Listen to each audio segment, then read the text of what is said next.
please call the roll.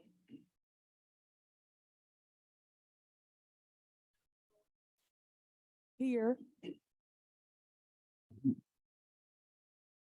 Councilman Palmer, Here. Councilman Ashby, Here. Councilwoman Robinette, Here. Councilwoman Lipka, Here. Councilwoman Nelson, is absent, Mayor Jones. Here.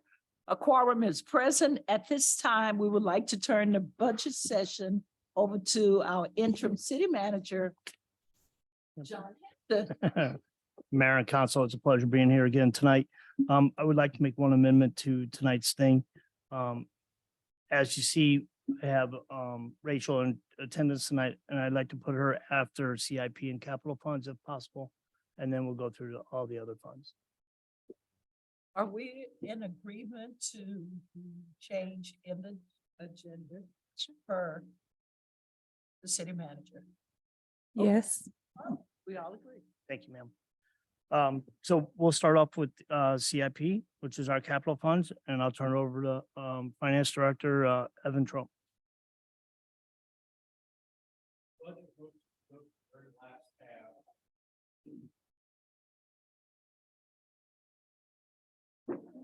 Also in your budget books where the tabs are, I either have yellow or blue or maybe green stickers. Those are the ones we're doing tonight. When you go to the tab, it's a colored one, and that will be the ones that we're doing tonight. So it's the very last one. I'm sorry, Evan. You should have made this smaller. It's way too big. That's been that way. It's always small. Yep. It's always. We need to get a fold out like in Playboy, just fold it on. Did you know about Playboy? Trying to bring some humor. So.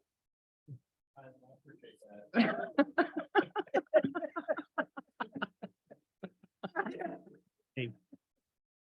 Okay,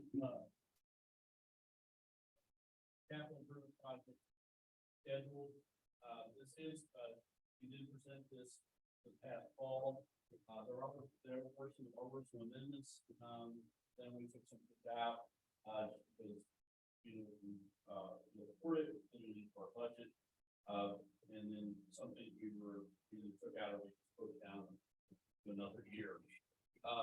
You look over the previous over the tab, and the last two pages from the previous section do show,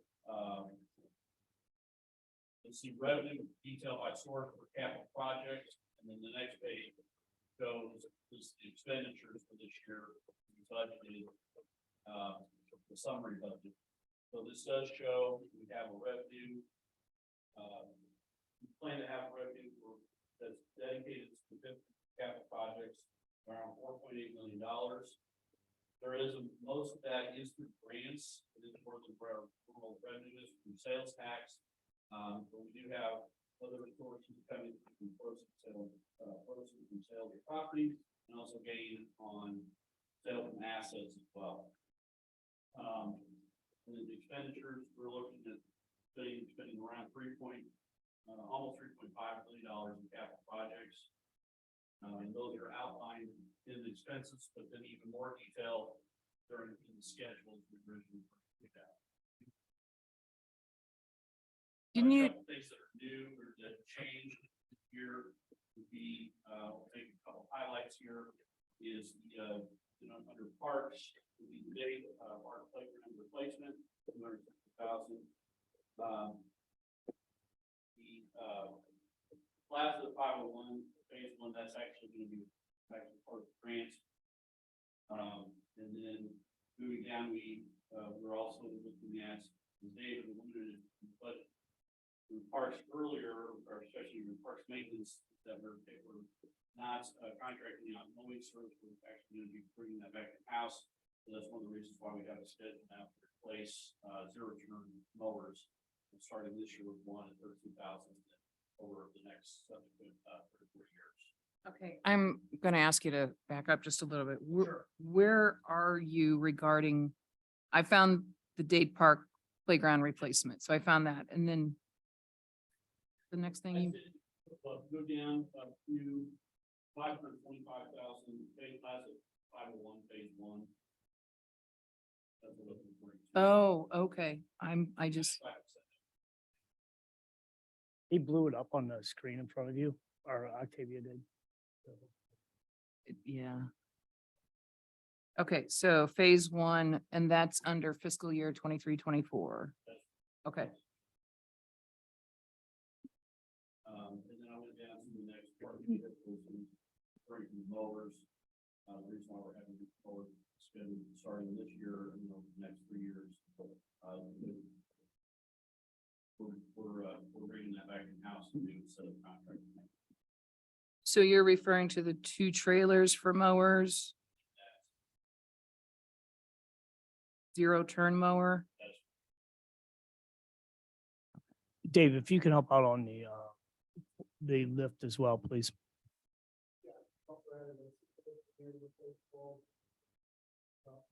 Park system, drag out scaffolding, ladders, that kind of stuff. Slated for next year. Mowers, we've got the gator, the John Deere field room. Fall, the people replace that gator, that 4 years, got a cracked frame. John Deere field room as well as on flat legs. So we improved those this year. Those are the main purchases. The big question mark, of course, is 501 grant. We'll write that grant in fall. It'll probably just be for a portion of it. Honest, that type of project, probably around $1.5 million. It'll probably be 3 phase projects. Address the farmer's market first. Water good and stage, restrooms, those things. We'll move into phase 2 or 3, depending on whether the grants provide. A lot. So, good question for that. Yeah, can you also touch a little bit on the new trail that will be coming? Is that this year coming up? Will we have to? That's not part of this, but that's going to be further down the road. We talked about it for at least 9, if not 10 years, maybe the trail coming down to Ferguson Avenue. So the DRG from past context, that plan, something that really, trail system, basically all the way down to Kinlock. We will probably have all those things. Right now, we own from, North Florissant to Daily Courts. We need 2 more properties there that fiscal year, and then we'll own that entire city block. So that's enough to buy the 501 kind of fire property down suburban. As they become available. As you all know, it's a floodplain house. It comes up, and so as we see the opportunity to acquire them. Typically, we get anywhere between 15 to 25,000 per property.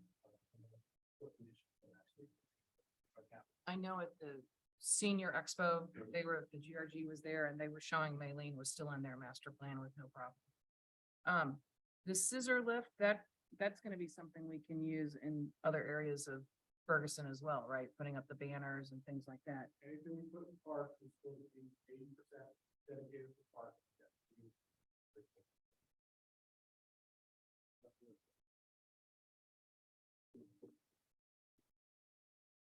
On this, if I'm reading this correctly, Nesbitt Newton Park, you have it out at 2026? Have 4 playgrounds slated to be replaced over the next 4 fiscal years. If dollars become available, we will not. The reason I put that down first, we've got new sliders going in there, and also other replacements from some vandalism that take place. Right. So it's got newer in the spring, summer, and so I pushed it out. Okay. Dire, big, big slider, other things. All 4 of those playgrounds, they only in place today. So you also have on here just keep park playground replacement, but we don't have a playground, just keep Like park. to add one to all the, playground there. I see that as a very big capital block. What that partnership looks like, if they're able to raise dollars for it, grant, I don't know, but, figure out if it's long-term for how to put it. Okay. We have to put $1 million.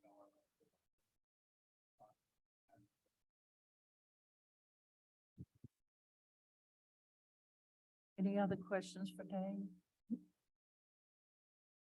Okay.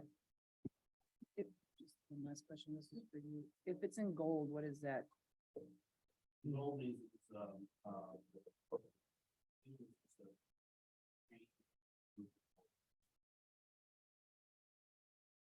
the old is chain, it's not chain.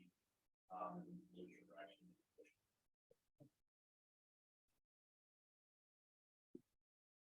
Okay. Will we continue? Okay, I'm gonna take police and fire. On the police cars, you see, we have 230,000. Right now, we don't know exactly how much we'll be paying on enterprise leasing. And also when we come down to the fire truck, also that is again with the leasing, lease program, we don't have those exact figures of monthly charges. So once we have that, that will go into a different account, and Evan will explain that later. But we just wanted to put a number there so you know approximately how much we will be, how much the total cost would be for these vehicles. Then on, we'll have additional license plate readers. That's through the flock. And that'll be, the first time is a setup, and then we'll be go to general after this year. We're still working on that. We will be bringing, I believe, another ordinance to council once we get the agreement with St. Louis County. The next one they have is dash and body camera. You know, this is something that's been in the budget for quite a while now, since 2014. And so it's just an ongoing thing of 35,000. I don't know the big change in the 80,000 in year, oh goodness, what year is that? 2028. But that will probably change. The next one is radar guns. Our radar guns, our radar things are very outdated. And when we get the new cars from Enterprise, they will come with this. And this is also, will be moved to general as fun, and there'll be a maintenance thing. Yes, ma'am. So since I've been on city council, from in the very beginning, we had radar guns. They weren't usable. We weren't using them. And we weren't informing the community of that. Then we were told by Moss that we got new guns, but for some reason they still weren't being used. And so my understanding is that we've been sitting on new guns that have No. not been installed. We have guns in the car, and they're not in the car. They're handheld ones. Okay. These are gonna be mounted in the cars. Okay. All right. And when we get a new car, we'll bring one up to show council. Right. So the radar guns that I thought we had gotten to replace the other ones. Yeah, but they are ones portable, and we only have a few of those. Got it. Okay. So these will be in every police marked vehicle going forward. Our emphasis is on traffic safety and trying to slow people down. We have to have some measuring tool, and this is what we're doing. We're reinvesting into the police department. Ashby? And so are we repurposing the handheld one? What are we doing with that? Yeah, we'll also be looking into that as well. They need servicing. They're, right now, we're getting no service. My understanding is right now. They're a contract, I believe, and Chief Toyle will bring that to council. And boy, I know I hit you all the time about publicity and all that. With City- what? I know I hit you all the time about publicity and marketing. And by the way, I appreciate the science on the new city hall hours. Love to see something going out about, Ferguson ads, updated, radar guns, anything at all to highlight what we're doing for public safety. Yeah, once this budget's passed, then we can go ahead and start marketing things like that, and we will with the police department. Councilwoman Noah? Chief, you brought it up, and this may not be the right place, or time, but the traffic calming. Mhm. Usually, isn't the traffic calming with the police or in that area, or, It is with the police. okay, so, but I don't see any, are you getting to that? Or It's right here. It's in radar guns, Radar, right, 22,000. but what about traffic calming? Like, As in, what do you mean by that? I mean, like, last year in the budget, there was an area, a table. So we are looking place. into a new system right now. Instead of putting these concrete ones down the speed humps, if we do it in concrete, it's gonna be very expensive. We're looking at these new product that is a plastic or more of a, yeah, Right. and they're not like the little table you have. It's actual speed hump. But we're still waiting on prices. So once we figure that out, we'll bring that back to council. But I didn't want to put something in here if I don't know the price. And that's why I didn't put it in here. So we're still working on that. And that's something with Chief Doyle and myself. And we also will be looking at grants on that as well, ma'am. Okay. Any other questions? Okay. Also moving on with that, vehicle laptops. We are continuously upgrading our laptops and everything. Like I said, we're reinvesting into the police department. And when we get the new vehicles, we are putting new laptops in them if the other ones are, a little bit slower or outdated. And then the bulletproof vest is the following one. Now, we just did a thing for $30,000 and that was the rifle rounds, but they also have to have everyday wear ones. We are going to be looking with federal grants. There, I believe it's a 50-50 match or 80-20. So we're just looking into that right now. And there are a bunch more grants out there for police that we are now just looking into to tap into all those resources. So there may be more things that will come from the police department, but right now this is what we have. And we're just looking into what we can get for grant wise. So, there, like I said, there will probably be more safety issues that we'll be bringing to you for the police department. I know one thing will be also that we'll be looking at is our gun range, because we can also charge other entities coming in to do post certification. That right now they have to go all the way down to Jeffco, somewhere from St. Louis County. We want to be able to provide that service here and charge other entities. Right now, again, we didn't put it in here because we don't know the price. And that is being worked on right now. Okay. Oh, what? It's at the police department. We already have one. We have to update it. Oh, is it? Yeah. Okay. You don't want to be that office next to it. So, well, that's the police department. And like I said, Troy Doyle also, or Chief Doyle, I'm sorry, had actually St. Louis County Police Dispatch team come out today to look at our dispatch center. So we're trying to make those increases and upgrades that we can. But that, as you know, we have a new chief. He's going to want some things and we're trying to do it right. And so, again, I don't want to put money value on it when I don't know the price. Okay. All right. So any other questions for police? Okay. So then I'll do fire department. We're doing this, as always, the $40,000 for turnout gear. That will replace probably 5 to 6 sets because costs are going up again. Each firefighter has at least 2 sets of gear. And that is because of the cancer and the wear and tear that we do take on gear. So after every fire, structure fire, we do wash them. And so they have to have another set ready to go. We don't throw them in the dryer because that would take some of that retardation from the fire stuff off that we need on there. So we have it on a revolving basis. And my next one will be that firehouse infrastructure. Again, that will be, we've done this numerous times over and over. This is so we can upkeep and keep things going in the firehouse. And then AED replacement citywide. We did this not too long ago, but we need to relook at all of them because you just can't buy batteries for the ones we have anymore. They don't do that. So you buy a whole new unit. This would be enough to do the whole city and a few more. We talked about doing a couple more community center and then also the event space and a few more here, one on each floor. So like right now, we only have one on the first floor. We want to put one upstairs as well. Yes, ma'am. How many total? Right now, I think we have 7 total. I think we're going to look at 10. Okay.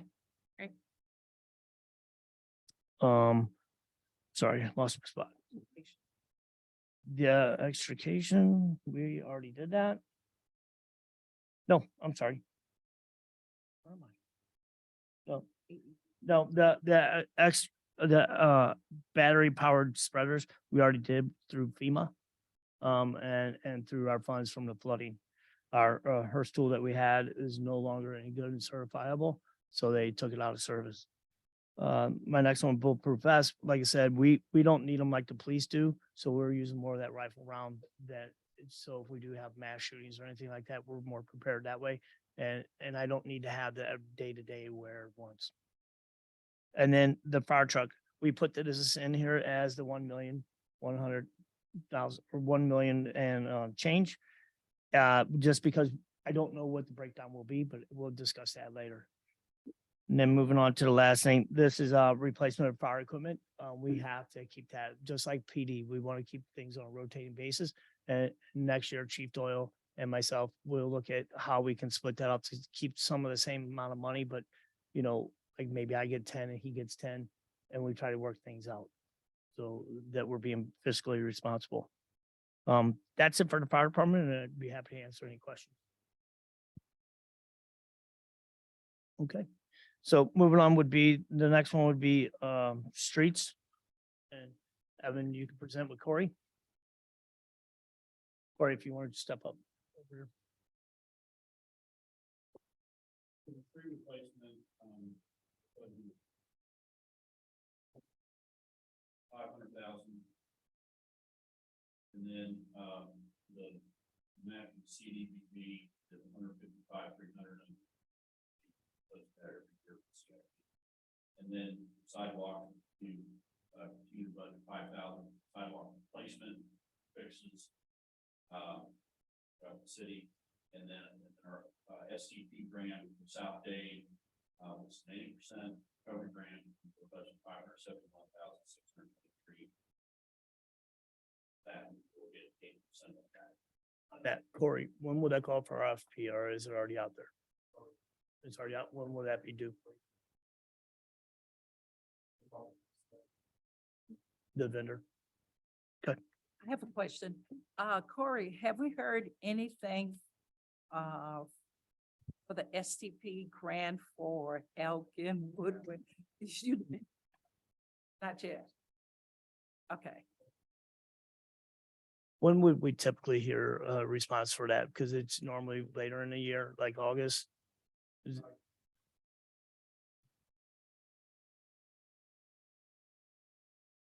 Good. When? Yeah, because, It's almost 2 years. well, the first time we went after, we didn't get it. So the second time. we went Right, after. but I mean, So even this- from the second time, we're looking at almost 18 months. Yeah, for it 20 was just submitted in February. Is that not correct? Hmm. Okay. It brings up the question about the street conditions now. You can't drive on them. I'll be honest with you. I went over there yesterday. And I'm glad I was in my truck. So we need to do something for that neighborhood until a grant is obtainable.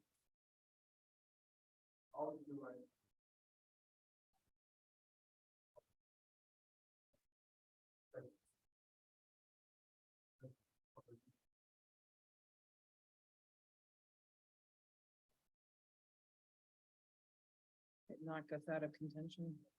So Oh, really? Then what we should do is have some type of meeting with that neighborhood and explain that to them, because they blowing our phones off. And I keep telling them we have a STP. They don't believe what we telling them. So we need to go back and have another meeting with them. Yeah. Linda. But- go ahead. yeah, we can do that. I'll set that up. I'll make sure we have go over there and have a meeting. Corey, with that, could we potentially fill the holes and then patch it? So we can have a longer patch repair. So we'll have Corey go over there, assess it, and then we'll come back with a game plan for you. Okay. Sorry, it just went out of my head. Oh. With Weiss being the person that we're working with, I mean, is there any possibility of telling them that we really need them to speed it up and do it sooner, or is that a government? Okay. Okay.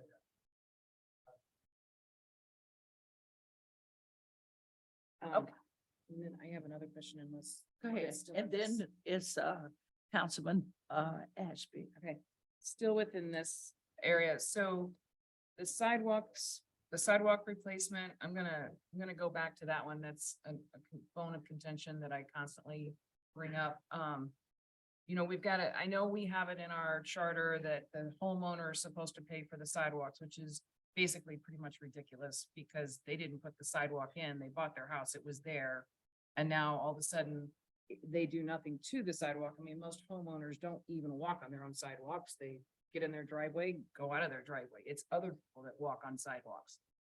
But, you know, here they're disintegrating, like in my neighborhood toward the back, there's a whole section that is just, it's just powder in your hands. And then I have other citizens in Ferguson Woods who the city planted trees and the trees are tearing up the sidewalk.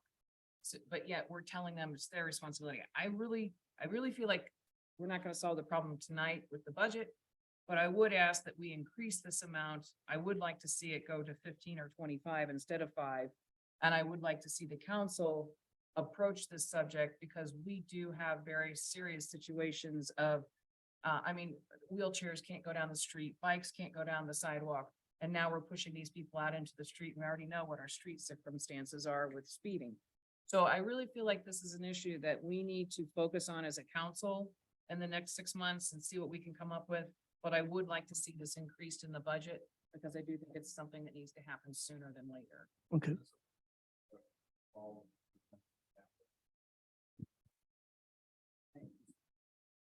There are some projects I would like to hopefully have started and completed before the summer's over. So, Fine.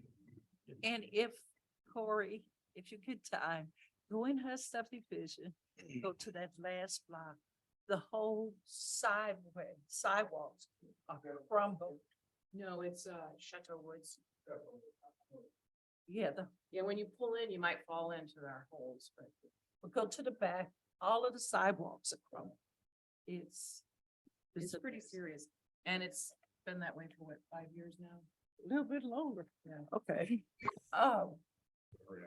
Dude, Like, there's a that's me. there's only 2 people in here. Okay, it's the city of Ferguson Council in Right. And this happens throughout the city. here's the code. Drake. This is, Drake. Historical. Just out of curiosity, what were we spending on street repairs back in 2013? I don't think anybody here was even here. In We wasn't here in 2013. 2013. My assumption is this drop, and I got into a Facebook conversation with somebody about the impact thing. 750,000 instead of 500,000. That's not a real. Okay, I'm saying. We also had that kind of money then. Councilwoman, So the sidewalks, I mean, last year we passed the sharing of the cost with the homeowner and the city, but there wasn't anything that was actually brought out of it. And I think you're starting to revamp that. And I believe, did we not talk about it the other day in the budget, on sidewalks? I think, is this more for our city sidewalks? Or homeowner? So, but we also addressed it in the budget and I don't know the line item, but I thought we had, was it 5 or another 10,000 in there? But if we do increase this to a $15,000 one, I would suggest, just to be fair, that we do 5,000 per ward. Yeah, Because in this way, one ward doesn't get everything and we do it, proper.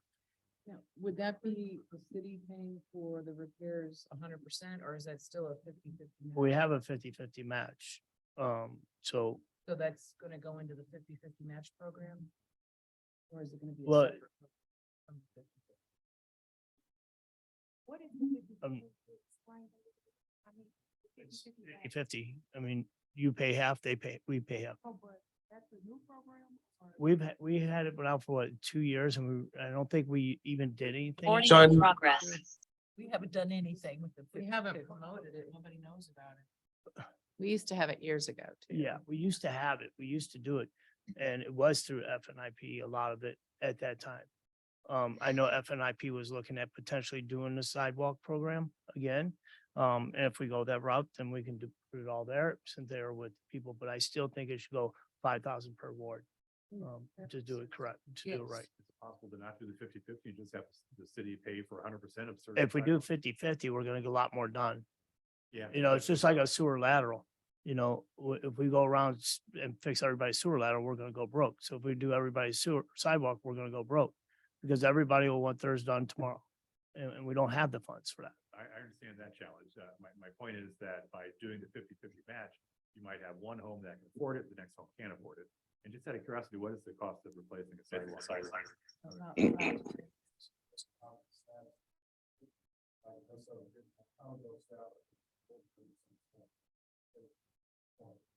Yeah, it's a lot of slab. What is it per slab? How much? On average? Depends on the price of concrete, how Yeah. it works in the market. So it's $500, $1,000? Mr. Palmer, you probably know a little bit more than that. Can you help us there? I don't know the cost on a slab. Sidewalk replacement, you'd probably want to budget something like $5 to $8 per square foot of concrete. So if the sidewalk's 3 feet wide and the slab is 5 feet long, it's 15 square feet. It might be $100 per sidewalk section, give or take. But you got to understand, if they have to replace one sidewalk section on one street, it's going to be more expensive because they have a setup cost. The concrete truck has to drive all the way over there to dump a very small section of concrete. And there's a minimum fee to show up. So the key is to have a whole lot of sidewalks ready to go at one time and a whole bunch of people ready to finish. And then you knock a whole bunch of them out at one time and you do it for about half the cost than if you just show up to do 1 or 2 sidewalk slabs. So if you're going to spend money on sidewalks, you should do them all in 1 week. Not do them, one here, one there, one here, because you're going to get nothing done. So.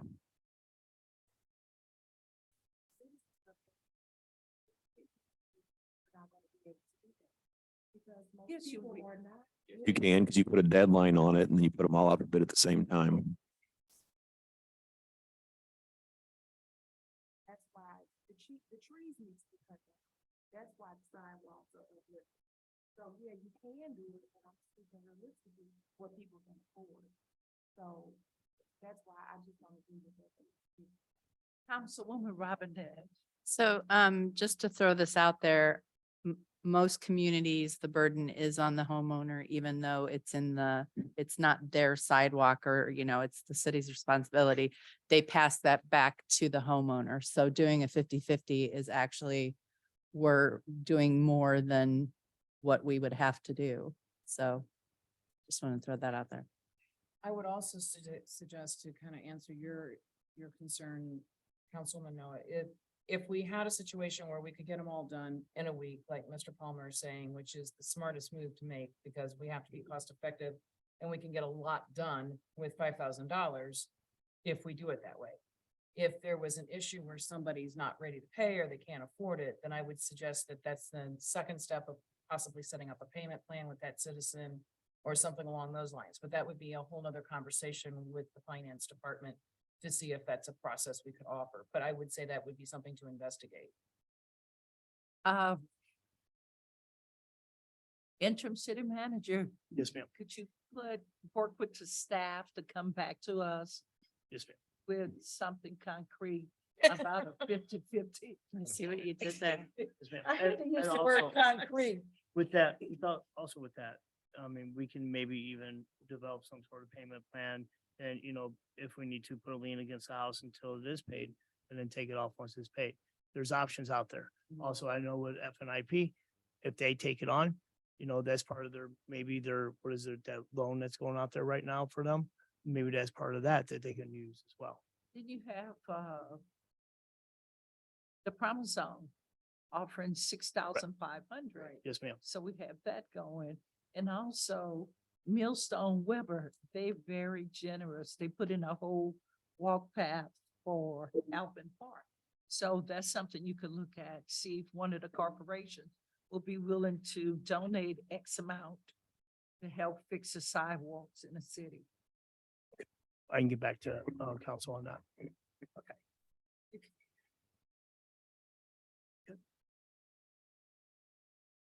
I need to be excused.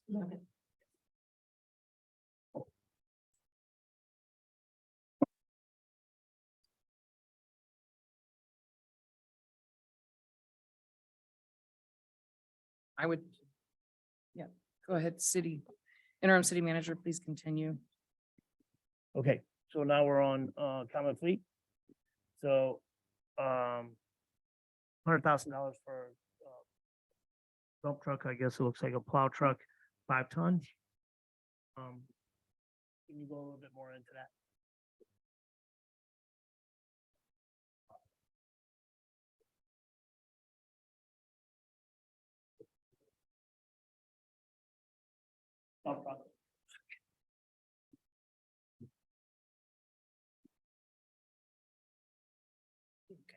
y'all are still at work.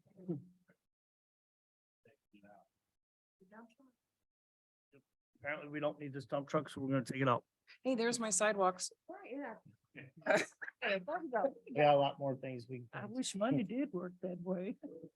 Okay. Then going down to pickup truck, 3/4 ton, that's 30,000.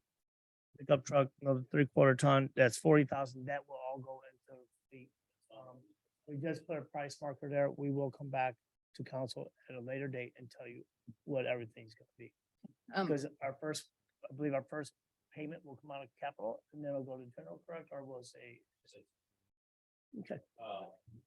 Footer was where it goes to the next page. I did create a heating vehicle schedule. You can see the very top portion was what we currently have. Make model, the department has it, these terms, the monthly payment is what happened.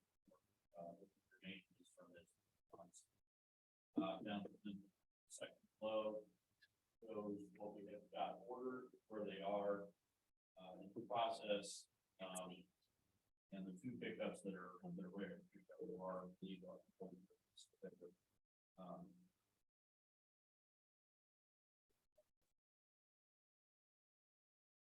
Can we go back to the pickup trucks real quick? I just want to be clear. I see the 3/4 at 30, and then I see another 3/4 at 38, and then I see a code enforcement at 40. So, With that, they all have different items that could be on. okay, so were you just rounding up from the second one, 38? Okay, I just wanted to make sure I wasn't misunderstanding you. Yeah, some of them have to, you may have to have a light that's special, like an amber light. Some you may not have to. Some of them you may need a plow attachment or the wiring harness for the plow attachments. And you may not need it on the other truck. That's why they're different.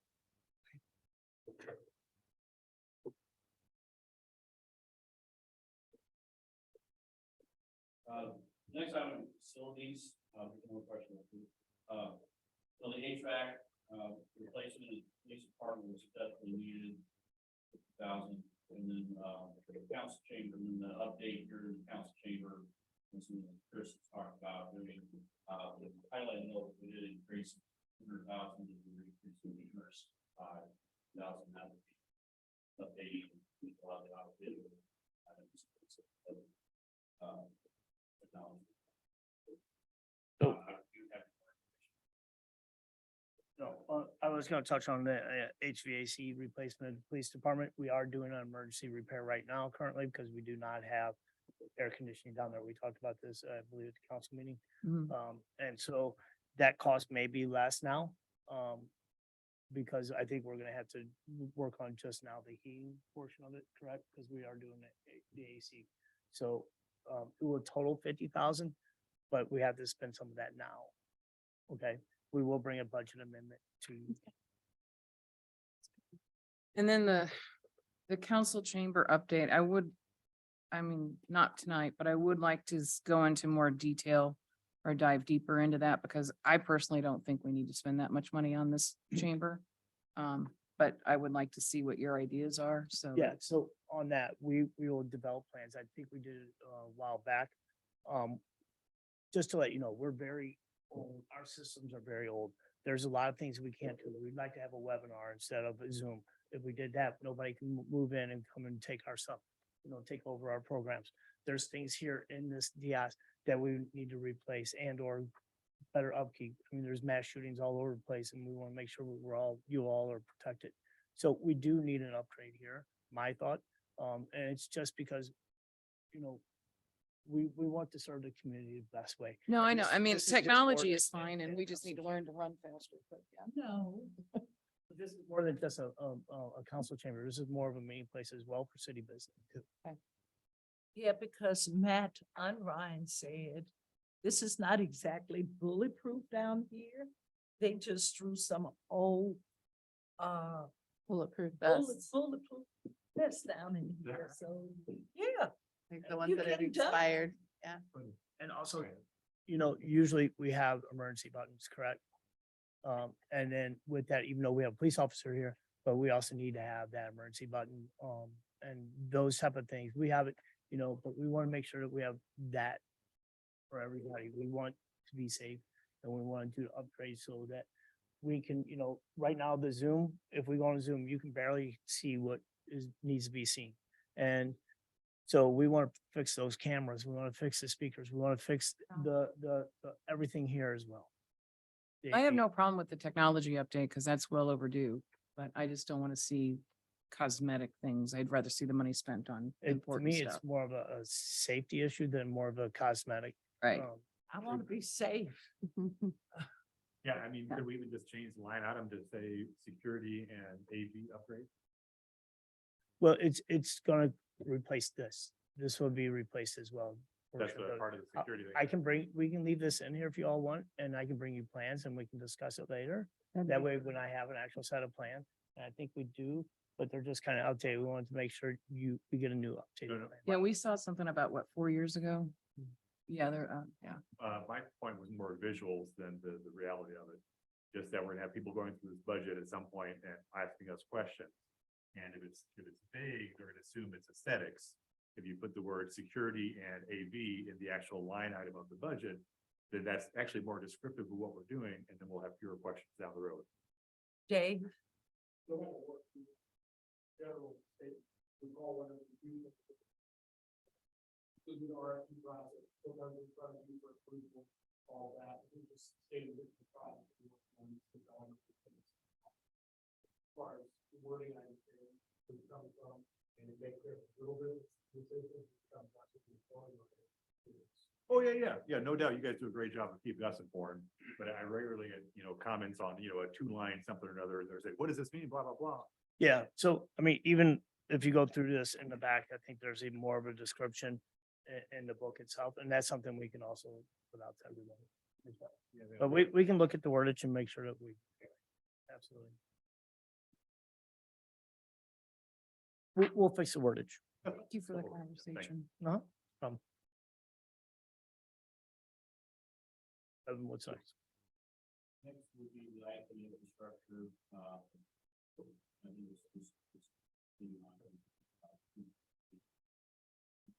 make sure our IT and our security, that is update. So I believe that's also with the cybersecurity and also new servers. I believe we need some new servers as well. The next section after that was the last section for your debt service outline where companies, are, in obligated bond, our top 2013, participation, participation 2019. I do have a sheet over there a little bit. That is the capital.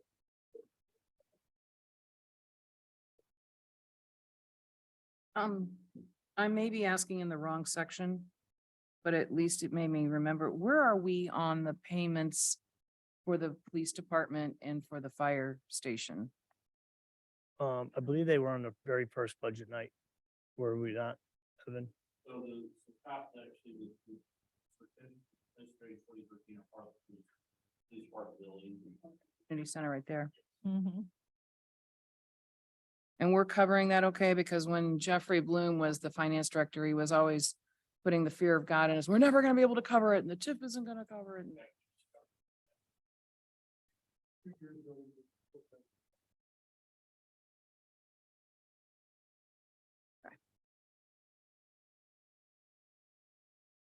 Okay. Next. So that's the end of the capital. Furnace project, what's the question about that? And I'm going to turn over to Play the sheet, please. earlier. Yeah, but go ahead and do it again. Again, the sheet after that again is I'll continue to keep this updated to the council. This is basically a list for our e-fleet vehicles, for the enterprise. Top section, obviously, our current vehicles we have, make a model, which part would belong to lease term, what the monthly payment is, and what's remaining on the lease term. Down below, we have ordered so far and where they are in the process. We have 5 these vehicles that are in the aftermarket vendor, VIP, I believe. center, have them, being outfitted. Whatnot. The other, public works, and a couple of them, either it's not ready, which should be made, and outfitted, ready to go, and it's got two of them that are ready to pick up. Right. Councilwoman Noor. I have a question about the automated license plate readers. So are these going to be placed on the street lights and street poles or just the street lights? Yes, ma'am. And do you Through kn- flock. Through Yes, ma'am. flock. These will not all be on Ameren. Ameren is going to provide us a couple for no charge. These, I think it's 13 or 14 Okay. are we the talked ones about- that we will be purchasing. And there will be either on telephone pole or utility pole, and or what is the metal ones? They're like a utility pole as well, but it's metal. And I believe maybe a couple of stoplights. But Okay. Nothing that is gonna have cameras with it. That's a totally different program. So probably like at the main intersections. Yeah, Chief Doyle and the police department, they went around, selected where they needed to go. Okay. We did in the very beginning before Chief Doyle was here, and then he reassessed it and moved a few cameras around. That Thank way, coming in our town as well. Okay. Yes, sir. And we're getting a couple of mobile street, license plate readers too, right? I believe he said there may be one or two. I'm not 100% sure on that. What I can do is I can have him, I'll send him an email and I'll have that answer for you. So it'd be great if we could have some mobile ones and put them on a hot spot and really look at specific block when people are coming and going. Yes. I'll get an answer for everyone.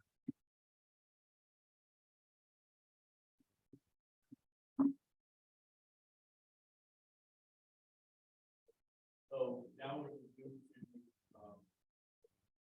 redevelopment and 28 house code enforcement. Rachel? That's gonna be in the front of your book more or less, and it's gonna be like, 1, 2, 3, 4, 5 or 6 tabs. I should have a marker on it. Green or red or yellow.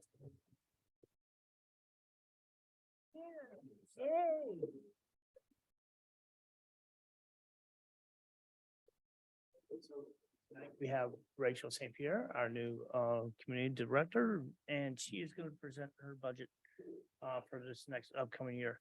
Also be mindful that a lot of this was created before she was here, and she's reassessing her department right now. So there may be some things that are added and some things that are taken out. So once we get going through this year, we'll ask Rachel again to reassess her department, see her needs. Okay. And we're starting with code enforcement. Uh, It's 28, right, Evan? 28.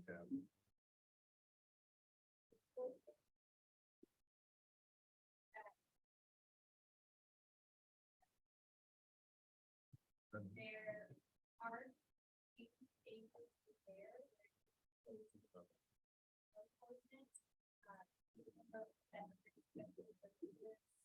During the bed.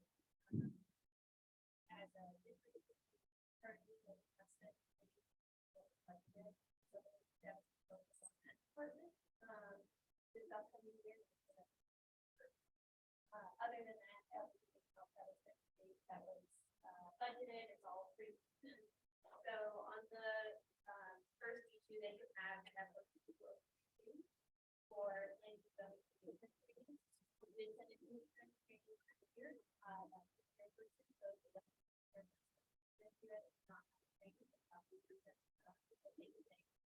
That is budgeted for $500, and that was support at on O2, we have 5,000 budgeted for conference training.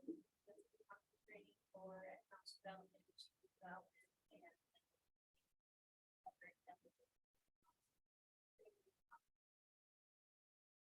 on O2, 034, we have 1,000 budgeted for the we are part of council, and we have some other stuff in there, such as training and that listed on here? I don't see it.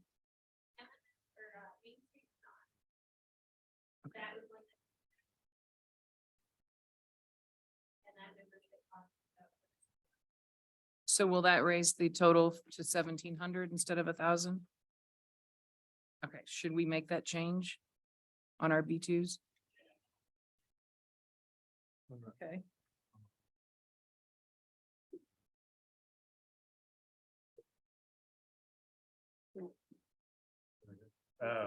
I see a note to.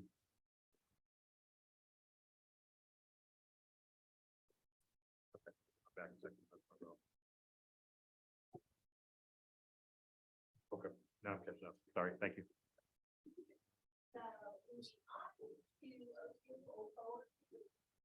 is, we have a thousand there, and you know, the guard deal coming up, there will also be a deal for the and one to go for like that, house, the best of the house, 1 year.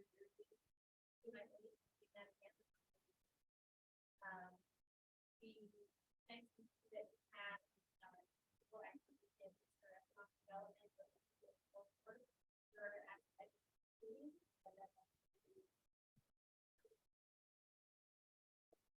Oh, 4-8. Okay. On the other two, it says move to EDST. So all three things have been moved to EDST? Okay.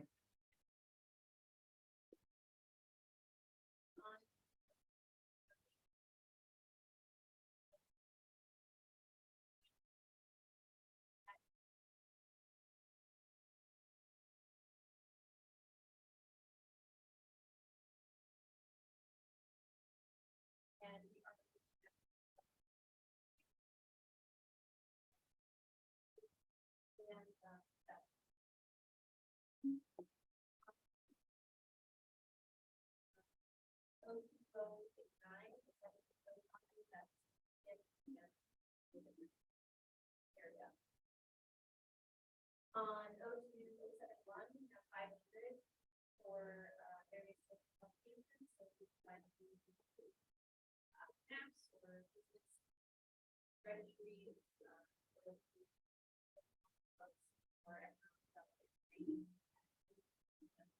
Let me ask you there on the code enforcement training. I know we had talked, well, you weren't here, but when Gene Diaz first came on board, there was talk of new publications and new updated code manuals for all of the code enforcement. And then they also talked about having the book version, but then having the laptops, computer, and at their fingertips. Would that be something that needs to be increased to be included in this section? Okay.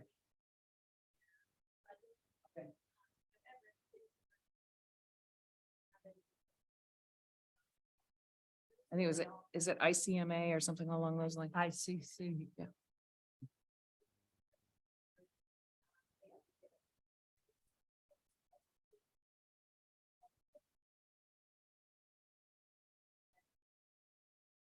Okay.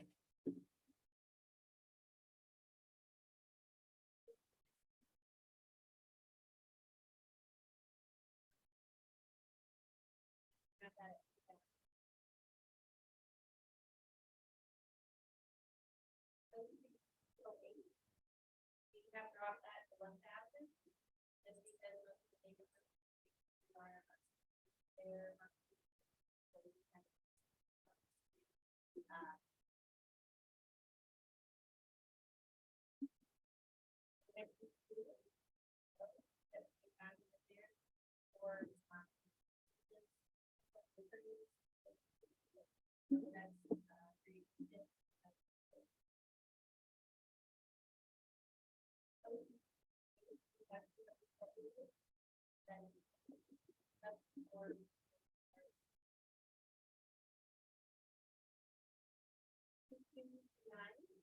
We have budgeted 500 there. Most of the something comes from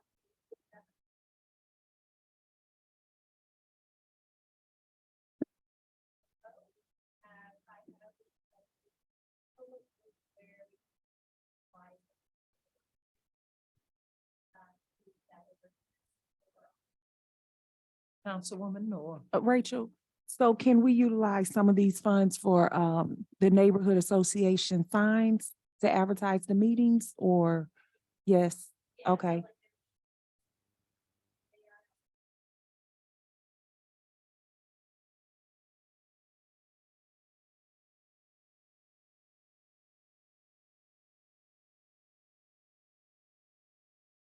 So the signs, so we have, the neighborhoods have signs every once a month. So if some of the neighborhood associations need new signs and they come to, if you all can work that out, then these funds can be utilized for that.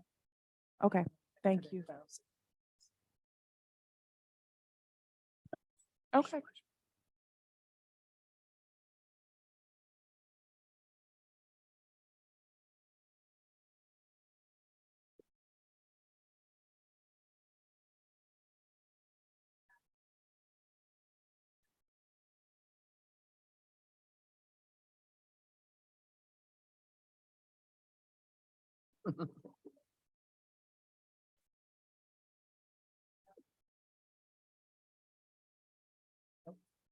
Complete this. Blake, And maybe I'm in the wrong section. Is this where we would talk about hiring a PR person or a PR firm, or is that a different section? Yeah. Okay. no, I missed Police that. Department. I think if we did do a PIO, it should probably come out of the police department, since that's where most of our information will be coming. But they'll be working in all departments. Please. And I might have, I apologize, I missed the session on vacation, because that's when we talked about last session. So much when you were gone. Okay. No, I'm sorry. Yeah, that's, I believe so.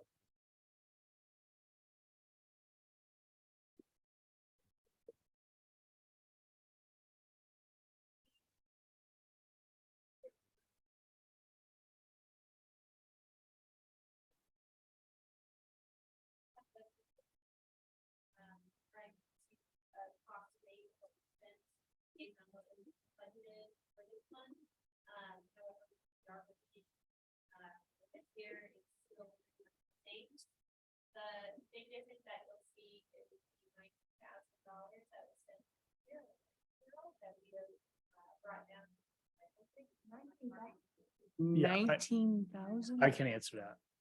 I can answer that. a little Everybody, bit. slow your roll, slow your roll, slow your roll. Yeah. Want to make sure I heard. I can touch on that. So Okay, our go last ahead. administrator with our code enforcement thought that they should go to a place where police and fire get their uniforms, and basically went ahead and bought all uniforms from where we could have gotten a lot cheaper.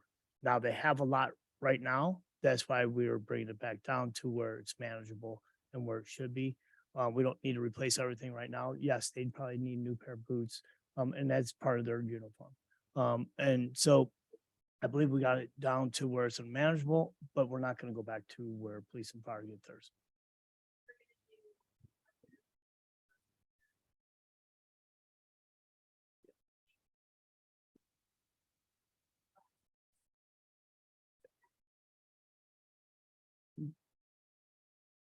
And that, like that hard hat and things like that, they should already have. Yeah, sorry. So our first account is we're 0, so we talked about it, our head number. The next account is we have budgeted 500. They have a project that was set here. They're working on and then it's also through our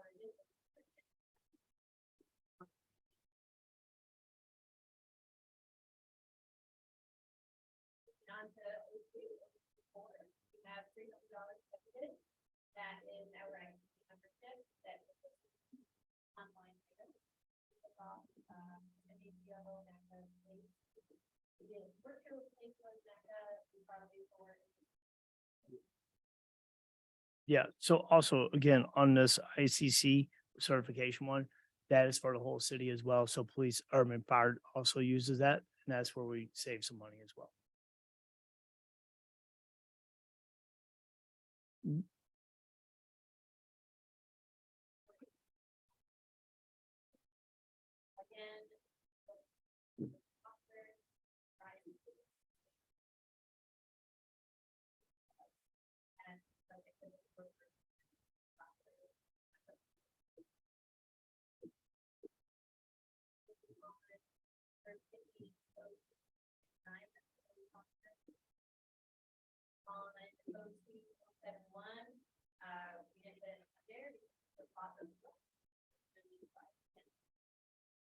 On 02089.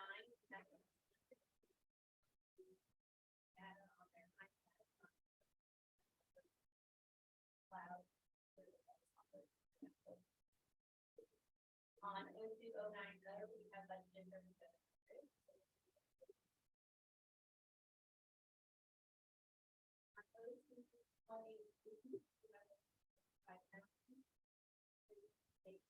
for the instructors, and hopefully the parents going to use it for a Can I, Mayor? Usually don't we budget 150,000 for that?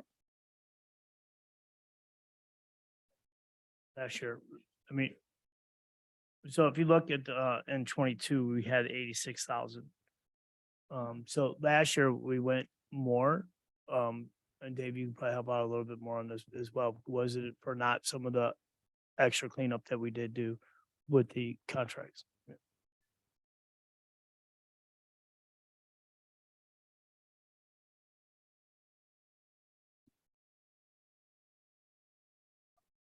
Okay.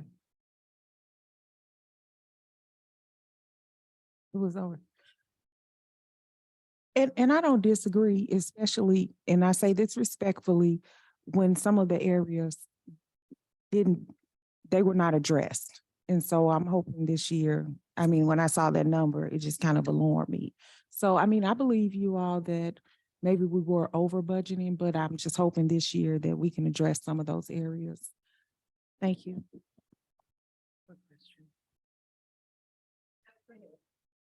So on again, on the 75,000.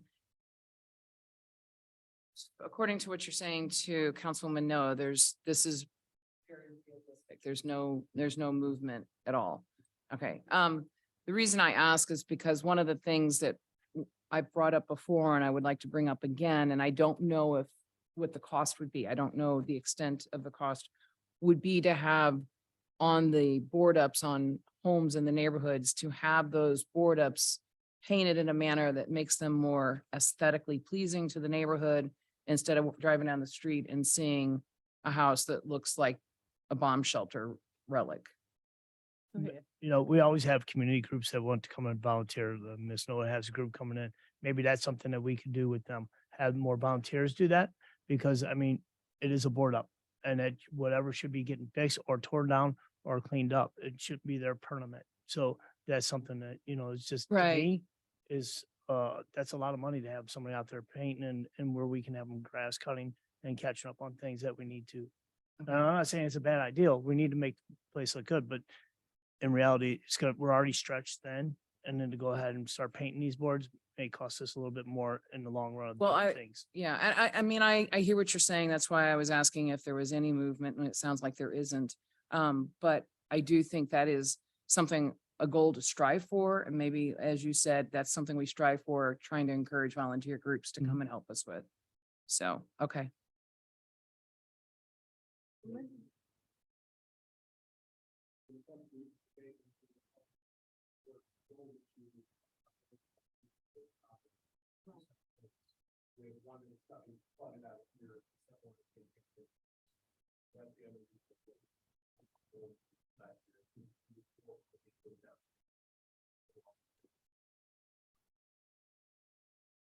Thank you for that. Well, I was just going to say, sorry for this, 1 minute. Councilwoman Lipka, you know the artists, you can invite them in to maybe paint some of. Yeah. Moving right along.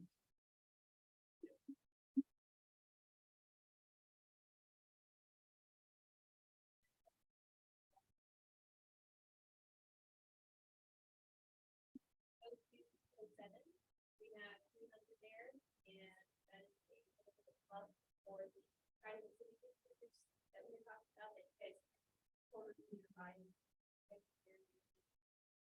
Also,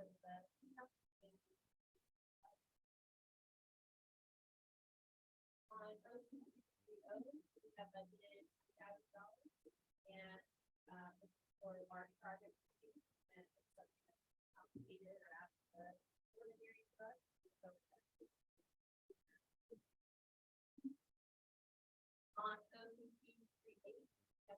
budgeted 25,000 for the office supplies. Sorry, my bad. Wouldn't be five. For,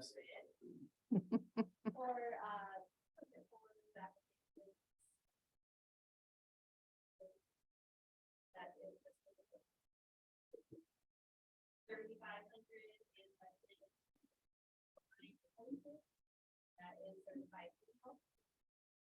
On for O, you have that is budgeted for the office supplies that is not for permits and licenses, so that would be your note for that.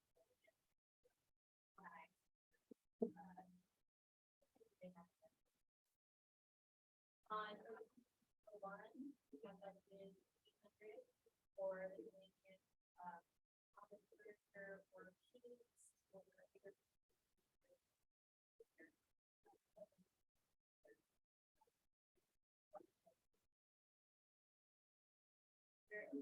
For one, you have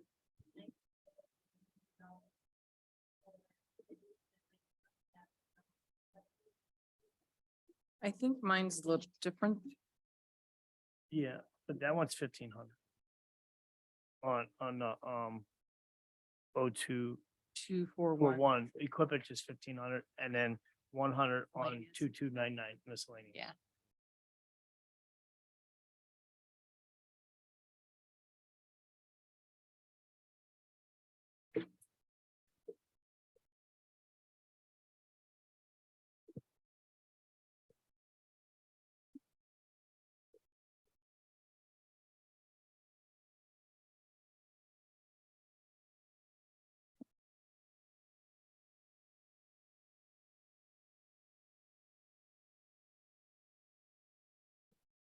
Thank you. Thank you.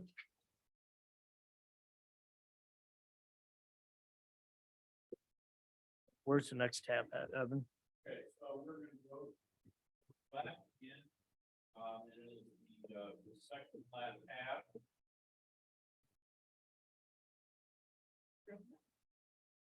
The target for HB revenue, by 40%. So we're gonna, this will be the non-major funds, Special business district. special business district. So how it plays out, the first one's the budget revenue for that special fund. And then the next page will be the expenditures.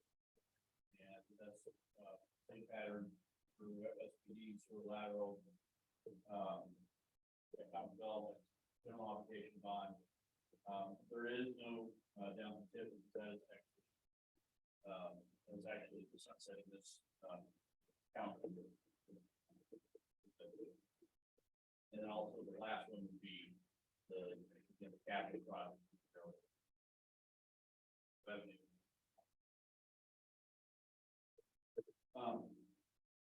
So on the special business district, this is based upon revenues, based upon what we did in general business licenses.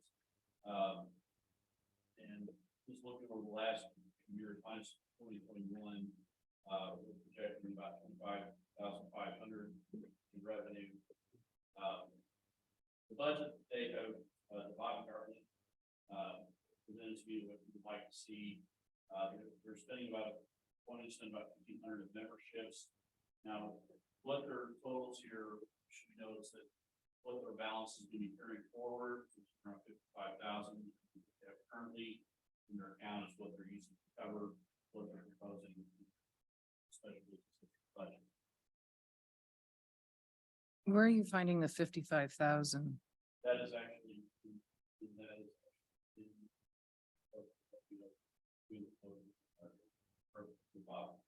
So that's just because I know in the past FSBD, if they didn't spend all their money, they roll over, so to speak. So the rollover, okay, because years and years ago,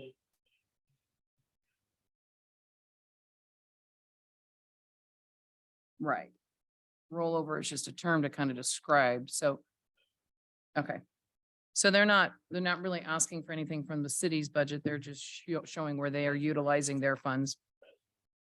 And I would also point out that the special license fees are only for those businesses within the Ferguson Business District. It's not all businesses in Ferguson.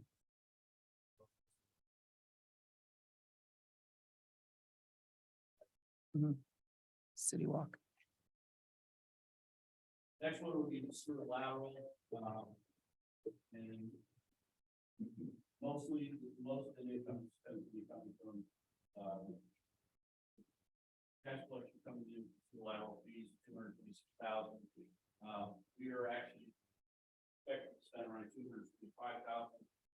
What I understand, talking to Public Works, is that, the Shirley office, we expect to have quite a bit more, sewer lateral, projects.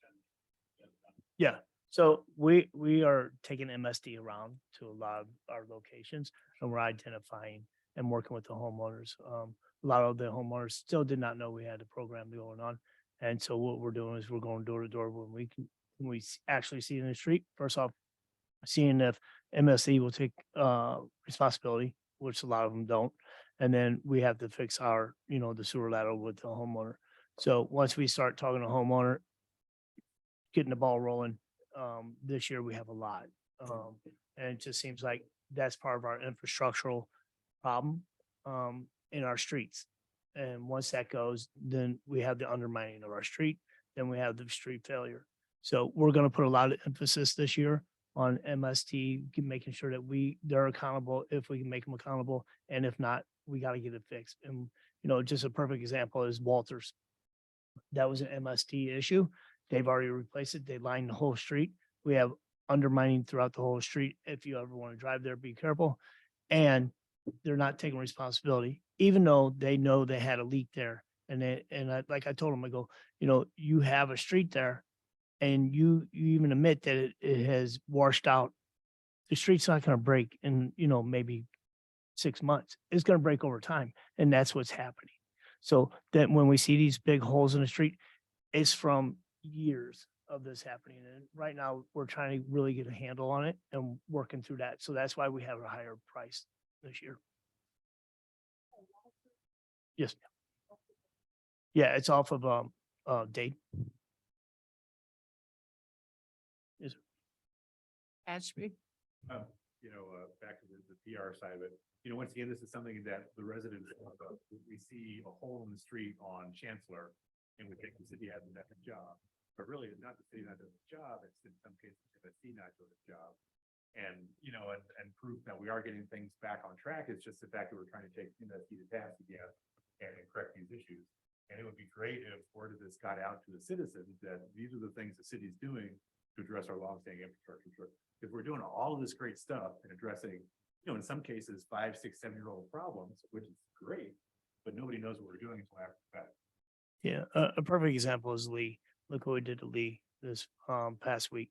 I mean, the street was destroyed from undermining. I think we did 3 or 4 sewer laterals in that area, and yet we're the ones that had to replace street. So we took a lot of pictures, and we're going to talk to our attorney to see if we can do anything about that, getting some funds back from MSD on that, because they do not want to take responsibility on a lot of issues. They'll come out and do a dye test, but their dye tests are, doesn't say the whole problem, or they'll put the camera down there and, it's very easy to blame the homeowner,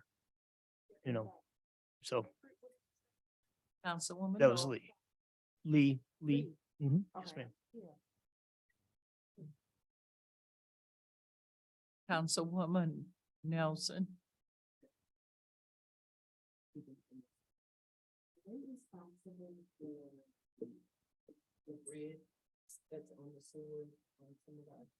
So I did call and let them a message. I have an actual conversation with the lady I met at, and it was the MML at City of Ferguson. So we are actually talking tomorrow on that, and I will be following up with you on that, because there is a problem up there by the YMCA, that main drive right there. Yeah. Yes, it's the actual grid work, and below it is nice 4-foot drop. We're working with them. If we need to, we'll take care of it, and then try to go after it. I should also probably talk to Otis with that CID up there. We can also approach them as well if we need to. Councilwoman Lipka. You know, going to the idea, you know, Blake keeps coming up about bringing up the fact of publicizing more of these things and that kind of thing, which is something that I've also been saying long before Blake got on council. But one of the things, like that street that has 3 sewer laterals, wouldn't that be a great opportunity to say, this is your sewer lateral program at work, you know, and put a little sign in each person's yard or? Yeah, we're trying to do something like that, but I mean, Well, I that again noticed- takes money. Right, you well, know. I noticed that there's some signs along Hudson that are community signs that look like it's an over, you know, like something slipped over a sign and you've attached it. Trying to remember. Yeah, it's there. I just can't remember what it was. Yeah. Yeah, okay. Yeah. I do think, you know, and this maybe or maybe not be the right time to bring it up, but you know, even with taking that 30,000 from that newspaper, and utilizing the part PIO, this stuff could get out there. You know, nobody's approached us to say, hey, I need that money. So maybe it's time to cut it Okay, and start using it for PIOs. Councilwoman Noah, Well, and I just want to suggest the digital. speaking of Mike, please. The digital flyers. I mean, if the city, I don't know how much it costs for us to create those, but social media, instead of printing and putting signs in yards, I mean, everyone shares, and I know that everyone isn't on social media, but a lot of people are, you know, and that may be a cheaper way to go instead of utilizing signs in yards. We can you try know? that, but we don't know everybody's, you know, email or how to get a hold of them. We can just put it out there. Right. It's no different than Facebook because we're just hitting maybe somebody that's looking at it from Ferguson and hopefully they talk, but you know, we have to see how much that costs because there is a more effective way of like maybe putting a sign in a yard saying, this is your work, your dollars at work, this is whatever. And that's something that we can talk about. Dave has a great department that can make signs. We can go from there. Okay. Sound like a PIO to me. Ashby. And so, you know, again, I apologize for missing the session, but we are working toward a PIO, or that's something that's in consideration, I think so. What is a PIO? a public information. Information officer. I'm sorry.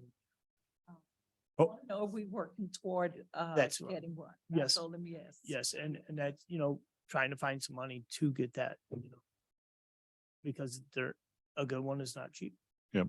And then my second question was, does this, where are we on C-Click Fix? I mean, are we getting close to having something where the residents We can? had a meeting this week. Right now, we're just in a investigative stage.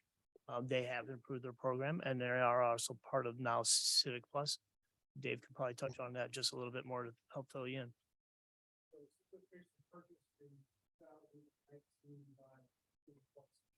Website, companies that same other software.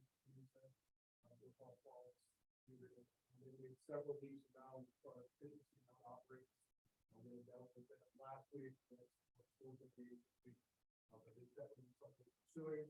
The big question right now is a lot of software wants to be by city. Other things. We, as a staff, we're now going to take a step back and make sure we're pursuing the rights. So yes, even if maybe is, serve all purpose. Yeah, and with that, you remember how we used to have an IT committee? Maybe this is where we make sure we get the IT committee back up and running because there are a lot of things out there. There are better softwares and we're trying to find one software that can do it all. And right now we're piecemealing things together. We need to look at it all. It could be a lot cheaper. Right now, you know, we're spending more for this and more for this. Where we can try to find one program that could do it all. And that's what we're looking for. Okay. Yes, ma'am.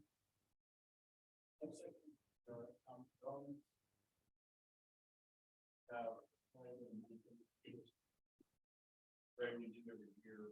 Right now, currently we're budgeting, $1.2 million. And next page expenses though, as far as what we have budgeted for expenditures, we have a lot of room to be able to have a lot of money to be able to use. utilized for more economic development projects. But I'm not those persons. Expand on that. We do have our opportunities there, I believe, to utilize for how I know we talk about household.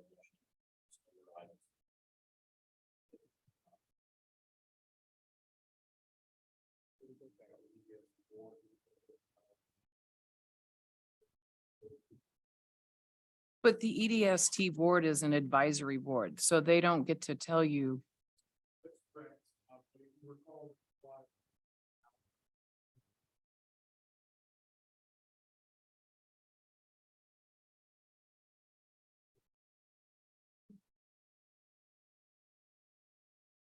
I mean, I hear what you're saying, but I also think that, you know, you got to start from the beginning. I mean, you need to identify the projects that you want to be done, that you want done. You need to identify the cost of the project, the process of the project, and then let them speak on it.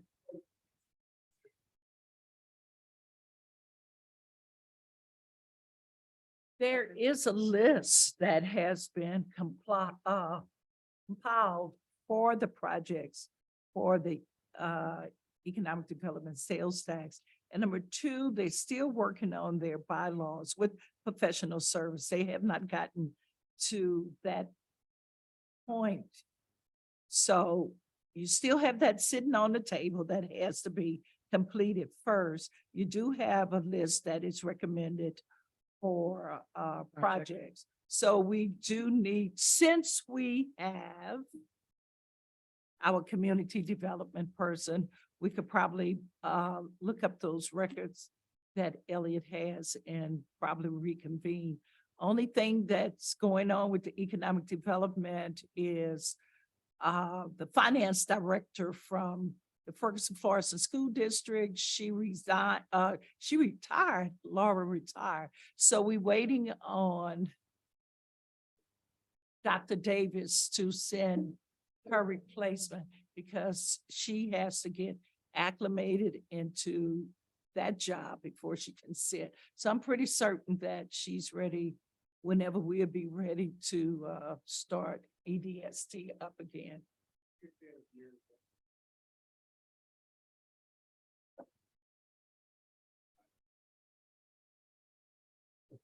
Okay. Moving on to our next one, will be our general obligation bond.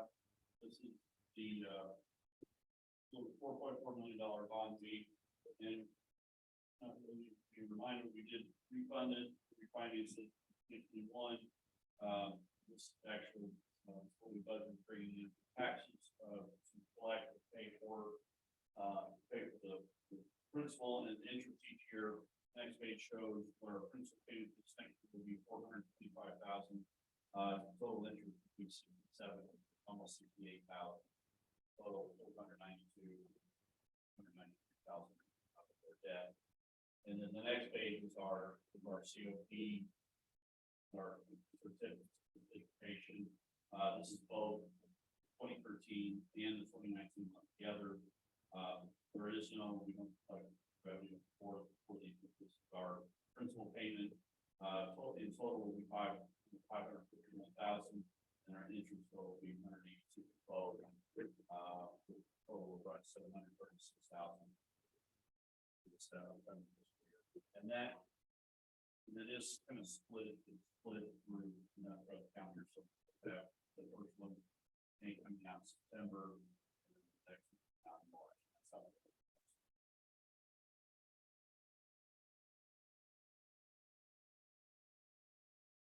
Last one is the capital projects. Again, revenue spend sheet. Planning.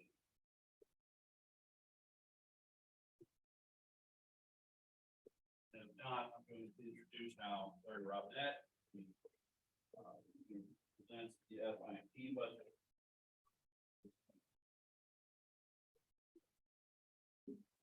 And he did, I put my ears and you have this.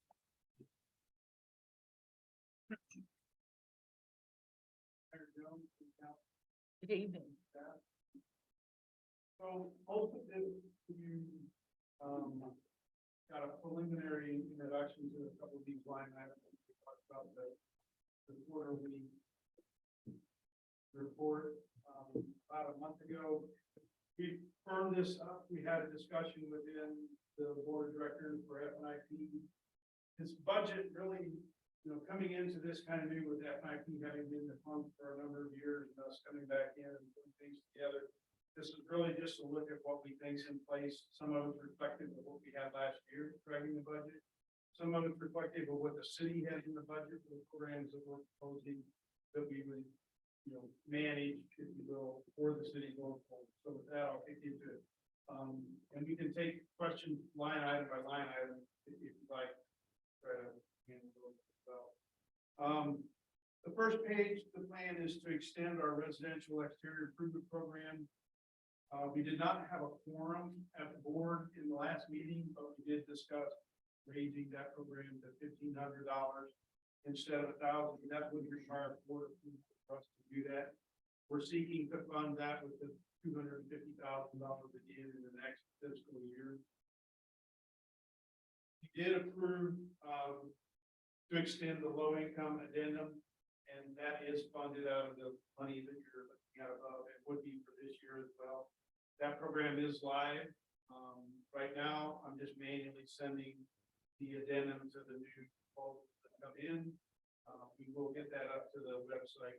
We use the city's website for our advertising, and that will be an addendum that they can download as well.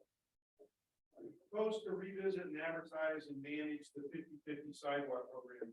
Not knowing your budget or the conversation coming in to tonight. We looked at the budget from last year, the 50/50 sidewalk program that you all approved in May of 22, I think it was, had a $50,000 line item in the budget last year. That's where the $50,000 came from this year. We have 2 residents that have reached out through the exterior improvement program that want to do sidewalk improvement in front of their house and are willing to do the 50/50 program. They're kind of sitting and waiting to see if this funding is forward by the city and by the council to work that going forward. I know there's a lot of discussion for you all to have around the city sidewalk program. This was focused at residential and your 50/50 program. We have developed the guidelines. We have developed the application for it, which was not out there for the past year for the money that you had appropriated. So that is in place. We believe that we could probably get that moving very quickly. There's missing one thing, and that is because sidewalks have never been managed as a residential program, they've been the city's burden. There is no public works permitting process for sidewalks. And I would recommend that we have a permitting process. I'm sure it exists, right, in public works somewhere. I just couldn't find it on the website because it's not a program that's ever available to be farmed out. Yeah, I can expand a little bit on Okay. that. We are looking at the permitting. We're looking at all of our permits. Rachel's looking at them right now. So we noticed the other day, and obviously I don't know all this stuff, but finding it out that we did not have a permit, but we are making one. For sidewalks. And so if the city chooses to implement that program and have FNIP run with it, we can certainly work with public works and, incorporate the requirements for the permit into the guidelines for the program like we've done with the exterior program when the permit is required. Can I ask a question? Councilwoman Noah. So the Speaking to the mic, please. The guidelines, can council review those guidelines? I know that it has to go in front of your board, but can council also review the guidelines before the program is implemented if the city does approve the funding? The request is for council to review the guidelines.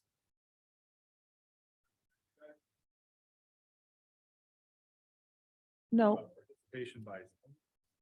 what I'm asking is, since FNIP is coming to the city asking for funds, that's correct. Can council review the guidelines for the program? I didn't say approve, I said review the guidelines.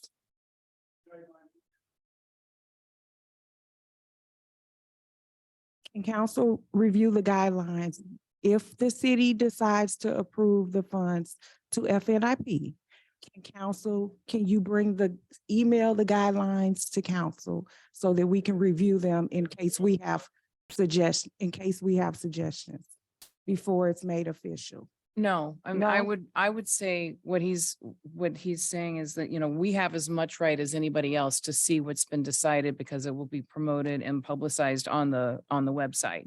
What I'm hearing you asking is you want us to micromanage their decisions before their decisions become official. And I No. really feel like if we are micromanaging their decisions, then we've taken away the whole authority and energy that they've created to create these programs. I don't think, if they present them, we approve the budget.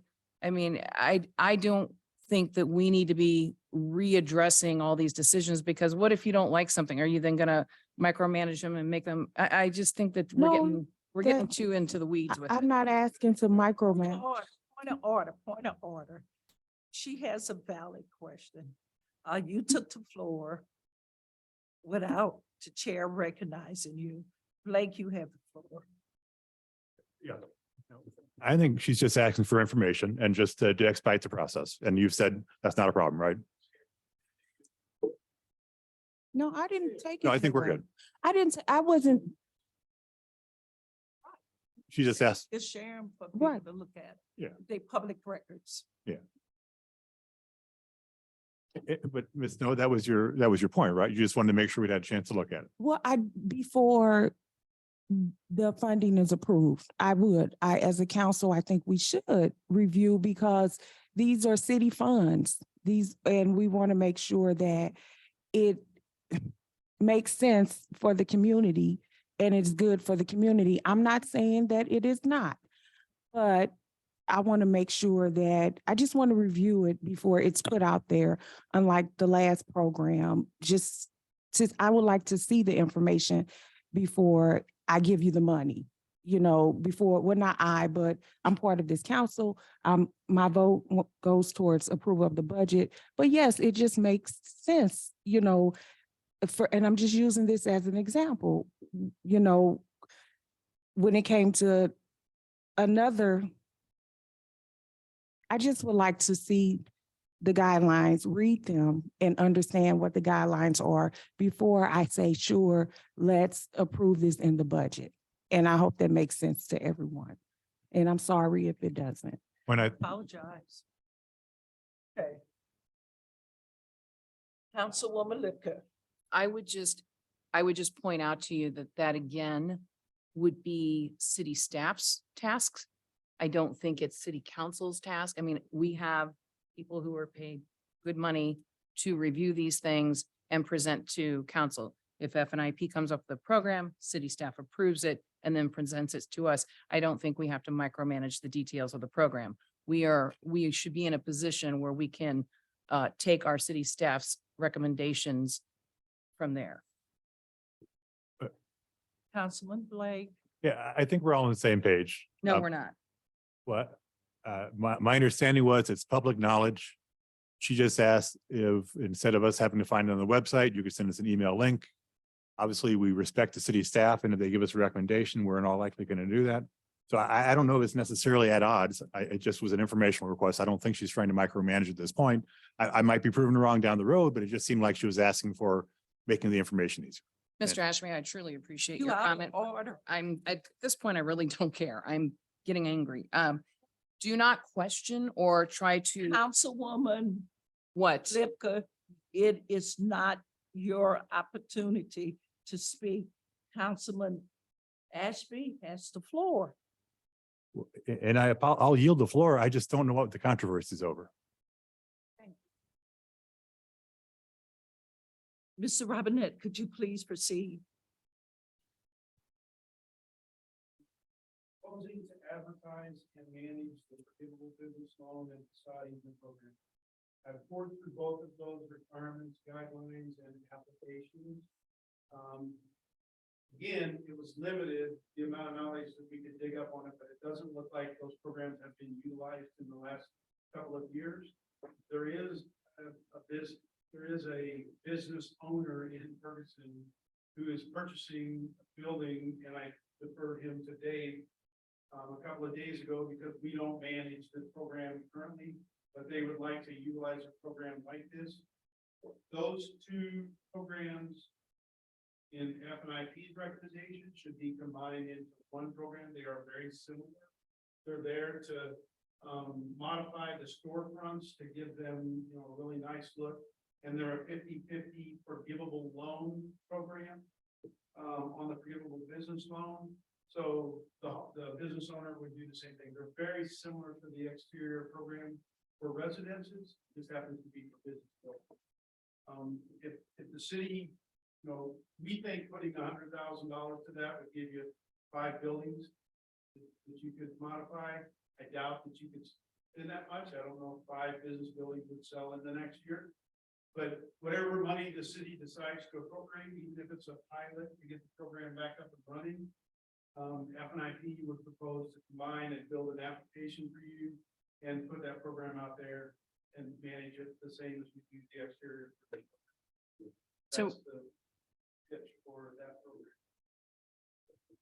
The next program that we propose is to work a tree removal and trimming program in the city. This program came up as a result of the exterior improvement program. About 1/3 of the applications that we're getting on exterior improvement are for tree trimming and tree removal on residents. That seems to be the single biggest item that's taking funding from the exterior program.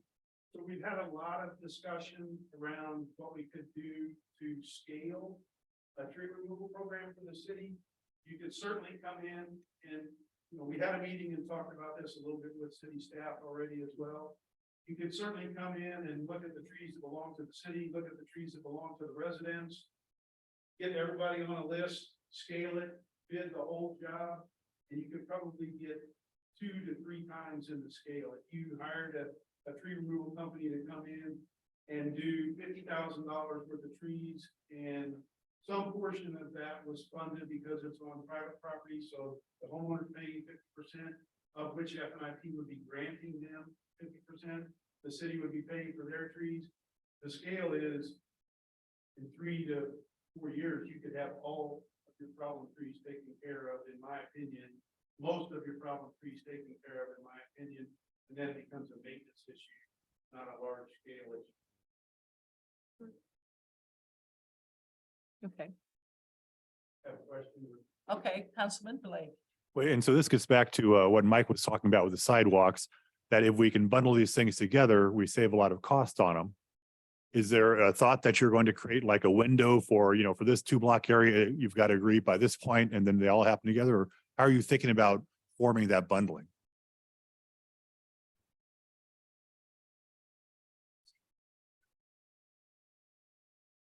We set up a deadline that says, if you have a tree that needs care for, you need to submit your application for that tree to F&IP by X date. Then we would need to work with Public Works or whoever in city staff to identify the city trees that they want taken care of by X date. And then we put it out to 5 companies, 10 companies for bid, bring it in, and then we simply just execute it. You know, pay the portion of funds out of F&IP, collect a portion of funds from the residents, and the city pays for their portion. It would just be managed as a scale project. Of course, every project has that scalability probability. Yeah. Right? The sidewalk program is a little different. It just didn't feel the need to rehash that since the Palmer already. Made the point. Point well taken. Okay. There are a couple of options if you know, we decided that putting that together for the tree removal. If that option doesn't, you know, sound like something that the city is interested in, then F&IP would like to create an option 2 this year, where we create a single resident tree program.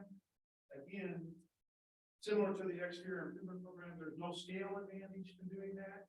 But given that 1/3 of our exterior improvement dollars are going to tree removal, we feel like it warrants a program of itself. And if you look around at a couple of our neighboring communities, they already have tree removal programs that are out there. So certainly something that I think we should consider either way, whether we go grand scale or, whether we try to do it to help our single residents to be able to do that program. A couple of things I had around that was the budget could be based on whatever the city council appropriation amount is. $50,000 to $100,000 is our recommendation based on the fact that we've already seen about $35,000 go out for tree removal in the exterior. We could easily spend that in a year's time. Mayor. Councilwoman Robinette. So wait, for the option one for the large scale, or I guess for any kind of scale, would you plan to follow the city's RFP process? I mean, putting it out to 5 or 10 companies, but there's currently a process in place to make sure it's fair and. The city could certainly attach that stipulation.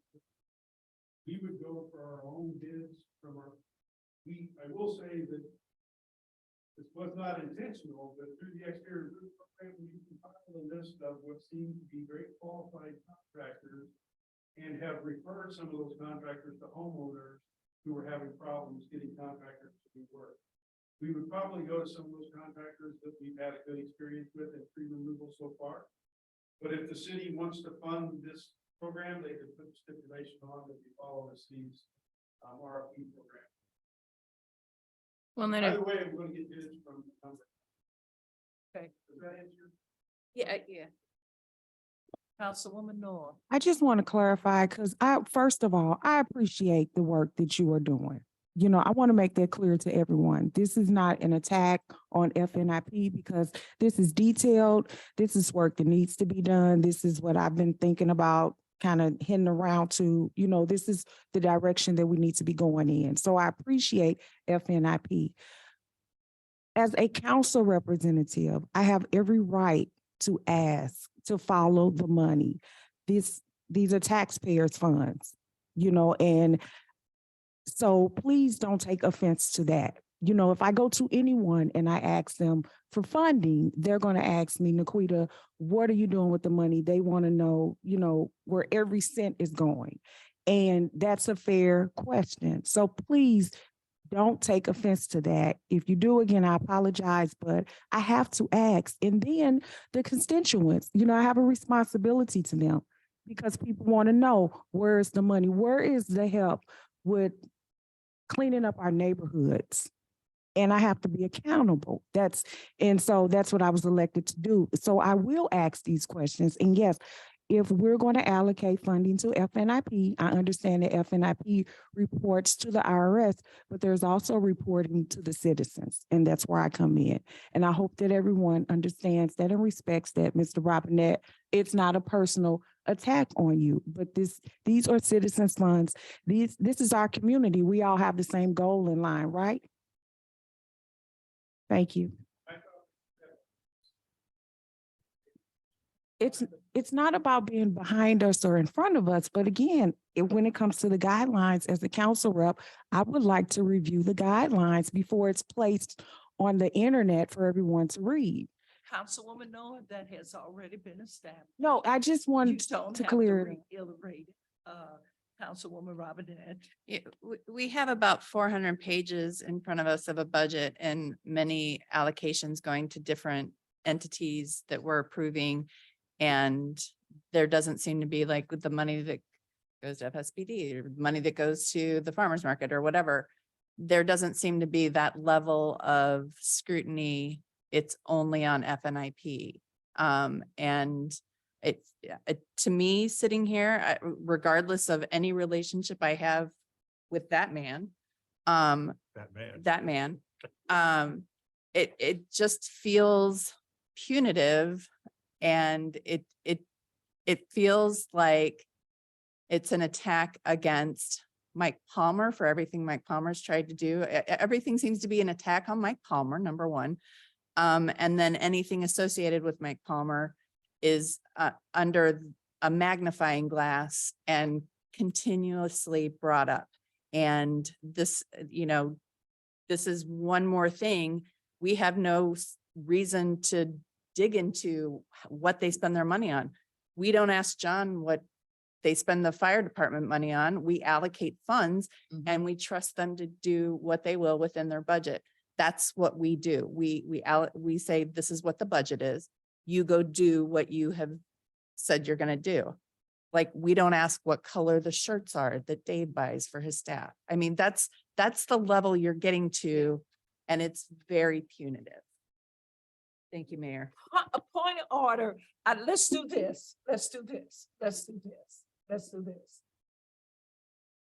Ooh, don't say what you want to say, but I could lock all y'all in a room. It needs to stop. It really needs to stop. We cannot get any place at the rate we are going. People are, and you know what bothers me the most? I'm sorry, Larry. I've been holding. What bothers me more, you can't talk to him, he can't talk to you, you can't talk. It has to stop, because if we continue to nitpick and fight, we don't need nobody to bring the city down. The way we act here in meetings, we bringing our own city down, and it needs to stop.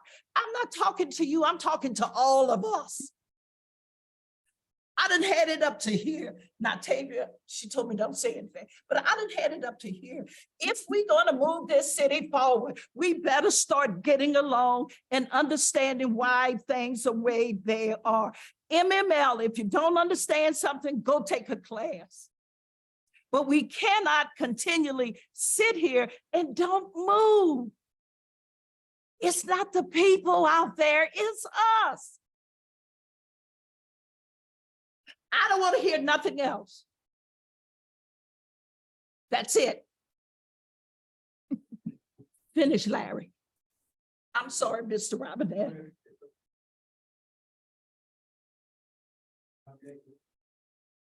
Please don't. I'm gonna move to the last slide. So, this proposal for housing tear down and real estate management is something that we're not quite sure where it's going to head. Okay? We had a little bit of discussion with the city manager and the finance director and the new community development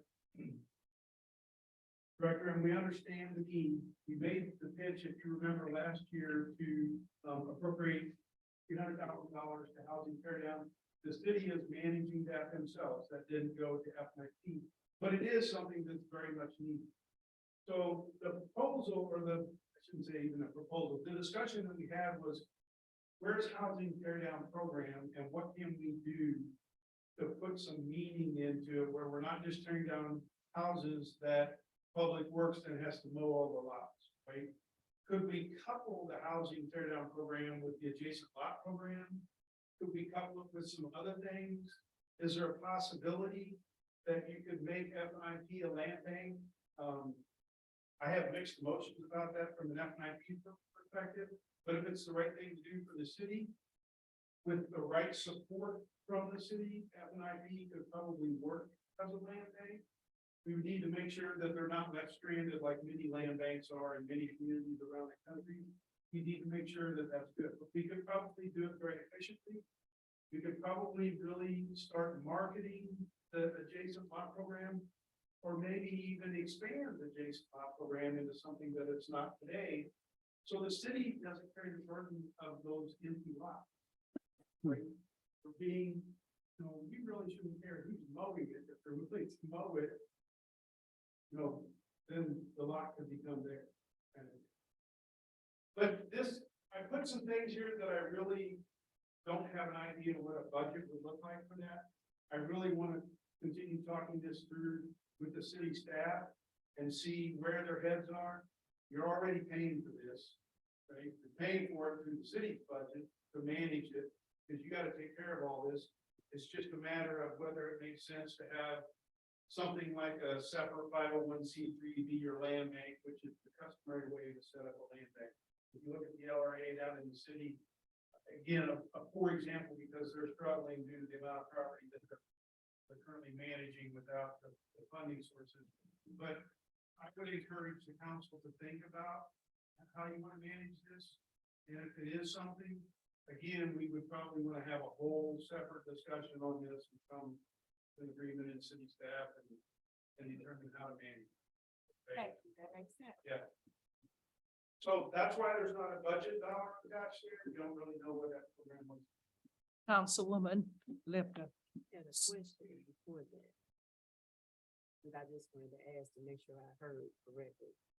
Did you say that it would be best to do the sidewalk program and the tree trimming together? Is that what?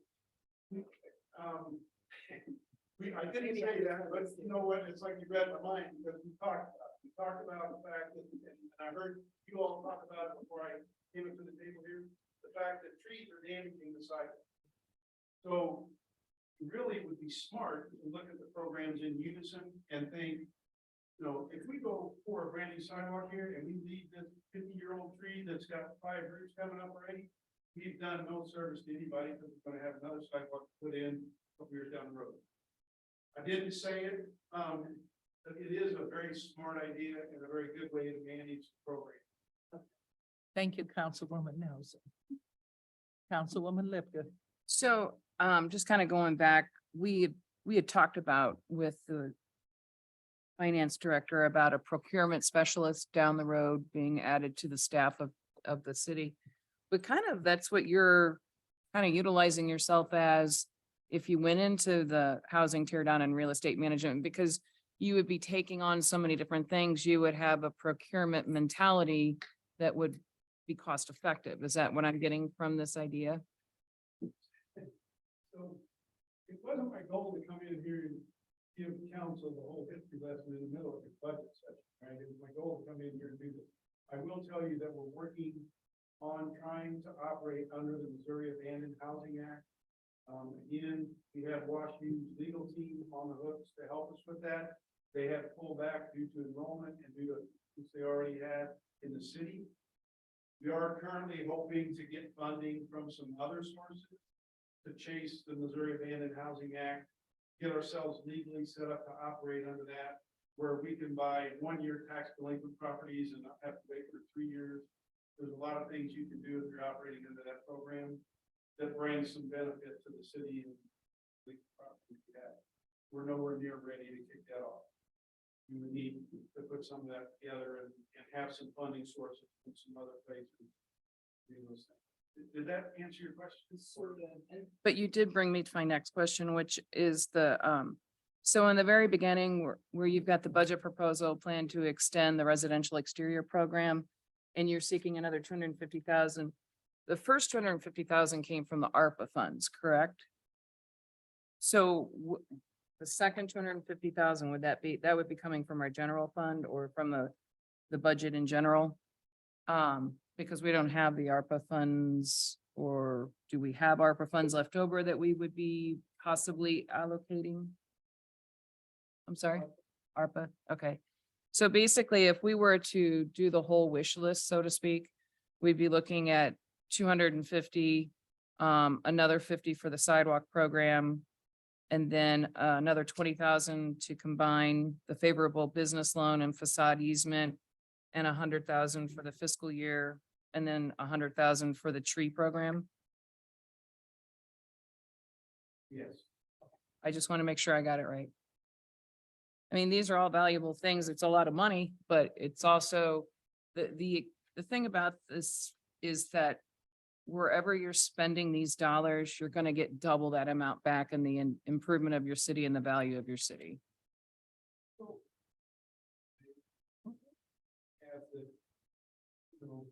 The proposal for these programs are because of what we've seen in the exterior. The residents are asking for increased dollars to try to renovate their house. And they want a second round of the program. Currently, you know, we limited them to 1 round of the program so we could spread the money as far as we could. There are many of them that knock the door down, and then if you tell them year 2 is approved, you can come back and do a second round. The tree removal, that's probably the biggest one. The sidewalk program, again, I think it was Councilwoman Noah that, you know, mentioned in her ward that might be difficult to get people interested in that. We didn't think about it, but I like the idea that the city manager put out to allocate X amount per ward to force that money to be spent in that ward. I think that's an excellent idea to run a program like that. Again, city council can attach those stipulations, obviously, on any funds that they grant to anybody. Just State Representative Wyndham, he's working on a bill right now about the LRA. And St. Louis County has taken up the bill along with MML. So it'd be good if you can interact with him to see how far he has gotten on his bill and how it's going to work with Send that to St. Mari. Louis County. Councilman Paul. His bill died in committee because I got called to ask to call some state senators. It died in the Senate committee. Because I had called 3 or 4 state senators to advocate for that bill, and they, it's the statewide bill, so it's not just local to St. Louis County. So I had called some state senators from St. Charles County area, but that bill ended up dying in committees. I don't think it's going to be held this legislative session for a vote. So Yeah, I know he had been working on it and MML was behind it. So that's something we need to look at, see if you can bring it up and get it in committee again, because it's a very good bill. So, again, appreciate those leads. Councilwoman Livia sends a lot of leads that we have for grants that we chase and things that we go after. If anything like that comes up, it's beneficial for council and city to funnel those our direction. We'll certainly get involved. See what role we play or where we can tap into it. city manager, Yes, sir, what is the total ask on money? Because the way I was listening, it's 250,000 or is it 450,000? Oh, but 2 years. I came up with 530.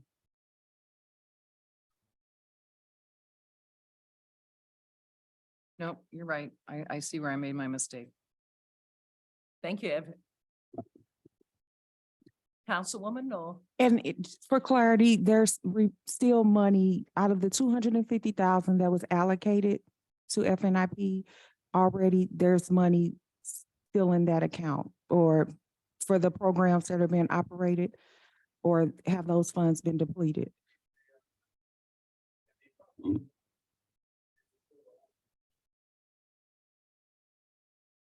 I think we're committed at $110,000 so far. And we've got a lot of them that are still meeting their requirements. So there's still like over $100,000 remaining that can be utilized. Uh-huh. I don't know. We've got a lot of them gathering up their other. So they have to meet the requirements. Like, some of them will send in the application with no bids, pictures, none of the things that they have, and it takes some time to bring them all back. We don't send them into our board for approval until they have everything that's. What's the number of outstanding ones, I don't know. We have 110,000 that's committed. When they complete the work, we write the check. You know what the pipeline is. Well, for clarity, I'm just asking, out of the $250,000 that was allocated, the one, you're saying 110 has been committed, so there's 250 minus 110, that X amount is what you all have available now to continue the program operation.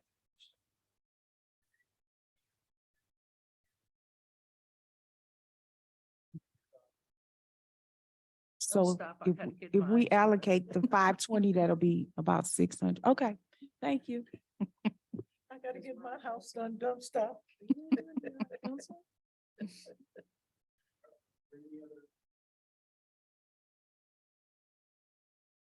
Thank you for your time.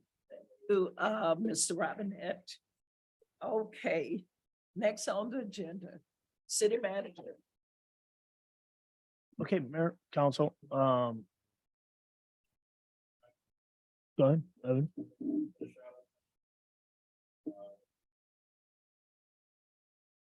That is the conclusion of what we have for present. Briefly thank all the department heads. It's definitely a team effort, putting this together. We could not do that without them. Some of the things that I have contributed on, I don't want to is overall, I'd like to see, I definitely see opportunities where, going back and adding, hopefully, we will add officer in the next year.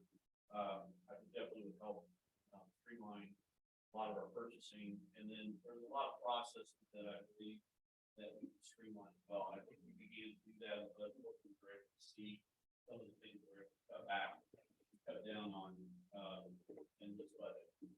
And then also, I see the opportunity for us to continue to manage and develop tracking our assets for dispatch. Things that I would like to see in next year. And I think we put together a good budget for you. And if there's any other questions, if not, then I'll turn back. I have a question. Okay, Councilwoman Lipka. So just, I know we did find some mathematical errors in the past couple meetings. In the past, there was one year where we had a finance director who we kind of kept a sheet and then he did it all and we could see where it had been changed and updated.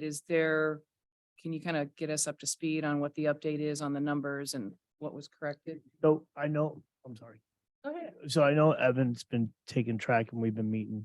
I would like to maybe have that ready for you by Friday.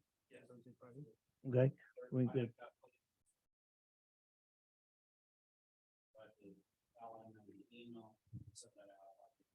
Yeah, I don't think it's going to be that big, but it's okay. Thank you. Thank Yeah, and then also the workbooks will all be completed. Still some are wrong. We want to make sure that all the B2s are correct. We did change, we made sure tonight's were completely ready to go. But from the very first night, we changed some of those, but we also had to change the rest from the second night. So we will make sure that these books are 100% correct before we vote on it. Yeah. And then as far as Mayor, where are we with the FNIP ask? When do we discuss that and where would it come from? We can discuss that. Should we do that right now? No. We have a meeting coming up Tuesday. If you're looking to include something within the budget, I think now. Yeah. Or maybe not now, maybe, everyone ponder it. If we're gonna have that fourth meeting, then you come back and maybe you do it then. I don't know that it has to be pulled outside of the budget process. I think it'd be adopted within the budget, so that way he can make the necessary changes he needs to. Right. For the budget. Right. The plan is I would like to have final completed budget presented by on June 1st. That would be with any changes. So, as our David had mentioned, that if there are going to be any further discussion outside of my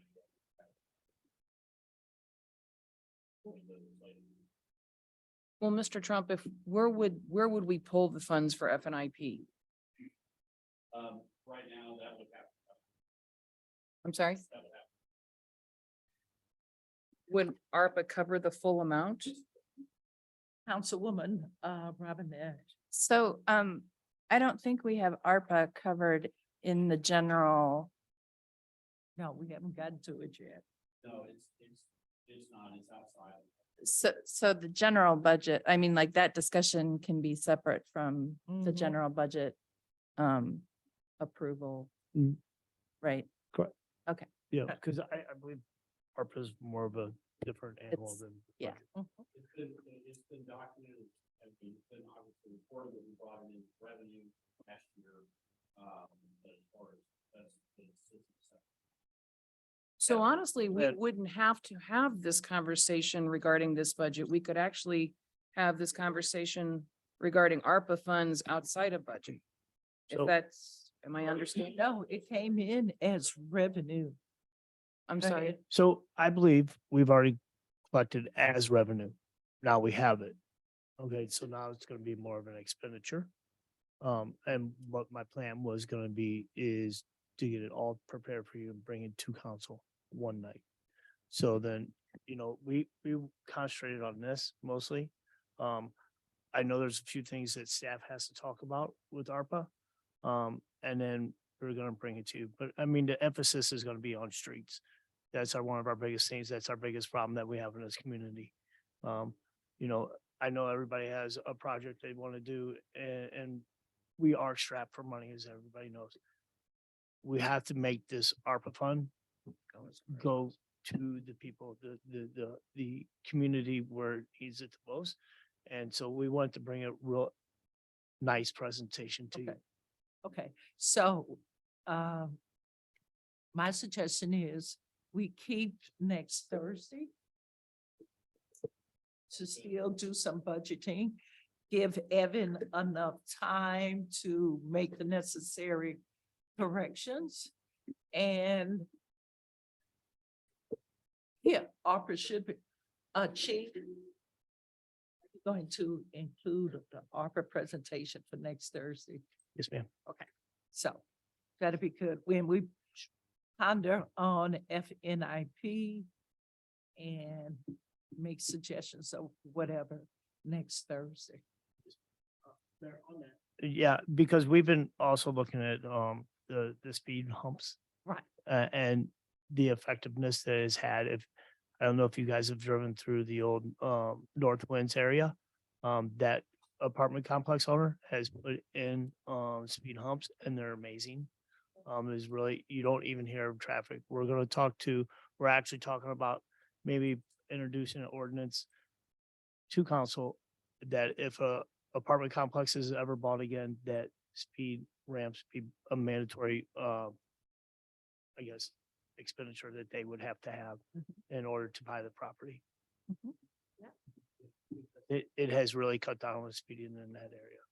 So, but again, ARPA funds, we have to look at our streets because we need to throw the funds to our streets. And I mean, I see it all the time with the council concerns of it, the text messages, this street, this street, their street. So we really have to look at it hard and how we can utilize and maybe get a game plan together. How much money is in ARPA, do we know? So that's what we want to finally detail. We do have a rough estimate. I mean, I can tell you right now, but I don't want to give you the wrong answer. What we've been doing more is concentrating on this budget. With it being our first one, with the audit being our first one, with having at a new company. And I've only been here for like 4 months now. And so I want to make sure that we do something right. And when we get the ARPA funds correct, a nice presentation and we go from there. Evan, I would also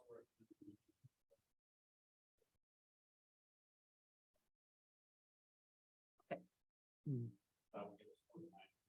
recommend. Yeah, I just think it's a good time to do that. okay, that's fine. Are Or- we in agreement? Okay. Thursday. 25th. It's 25th. Okay. Okay. We in agreement? Okay, great. Okay. Anything else, city manager? No, ma'am. Okay. I'm requesting a motion in a second to adjourn. So move Naquita Noah. All in favor? Aye. So.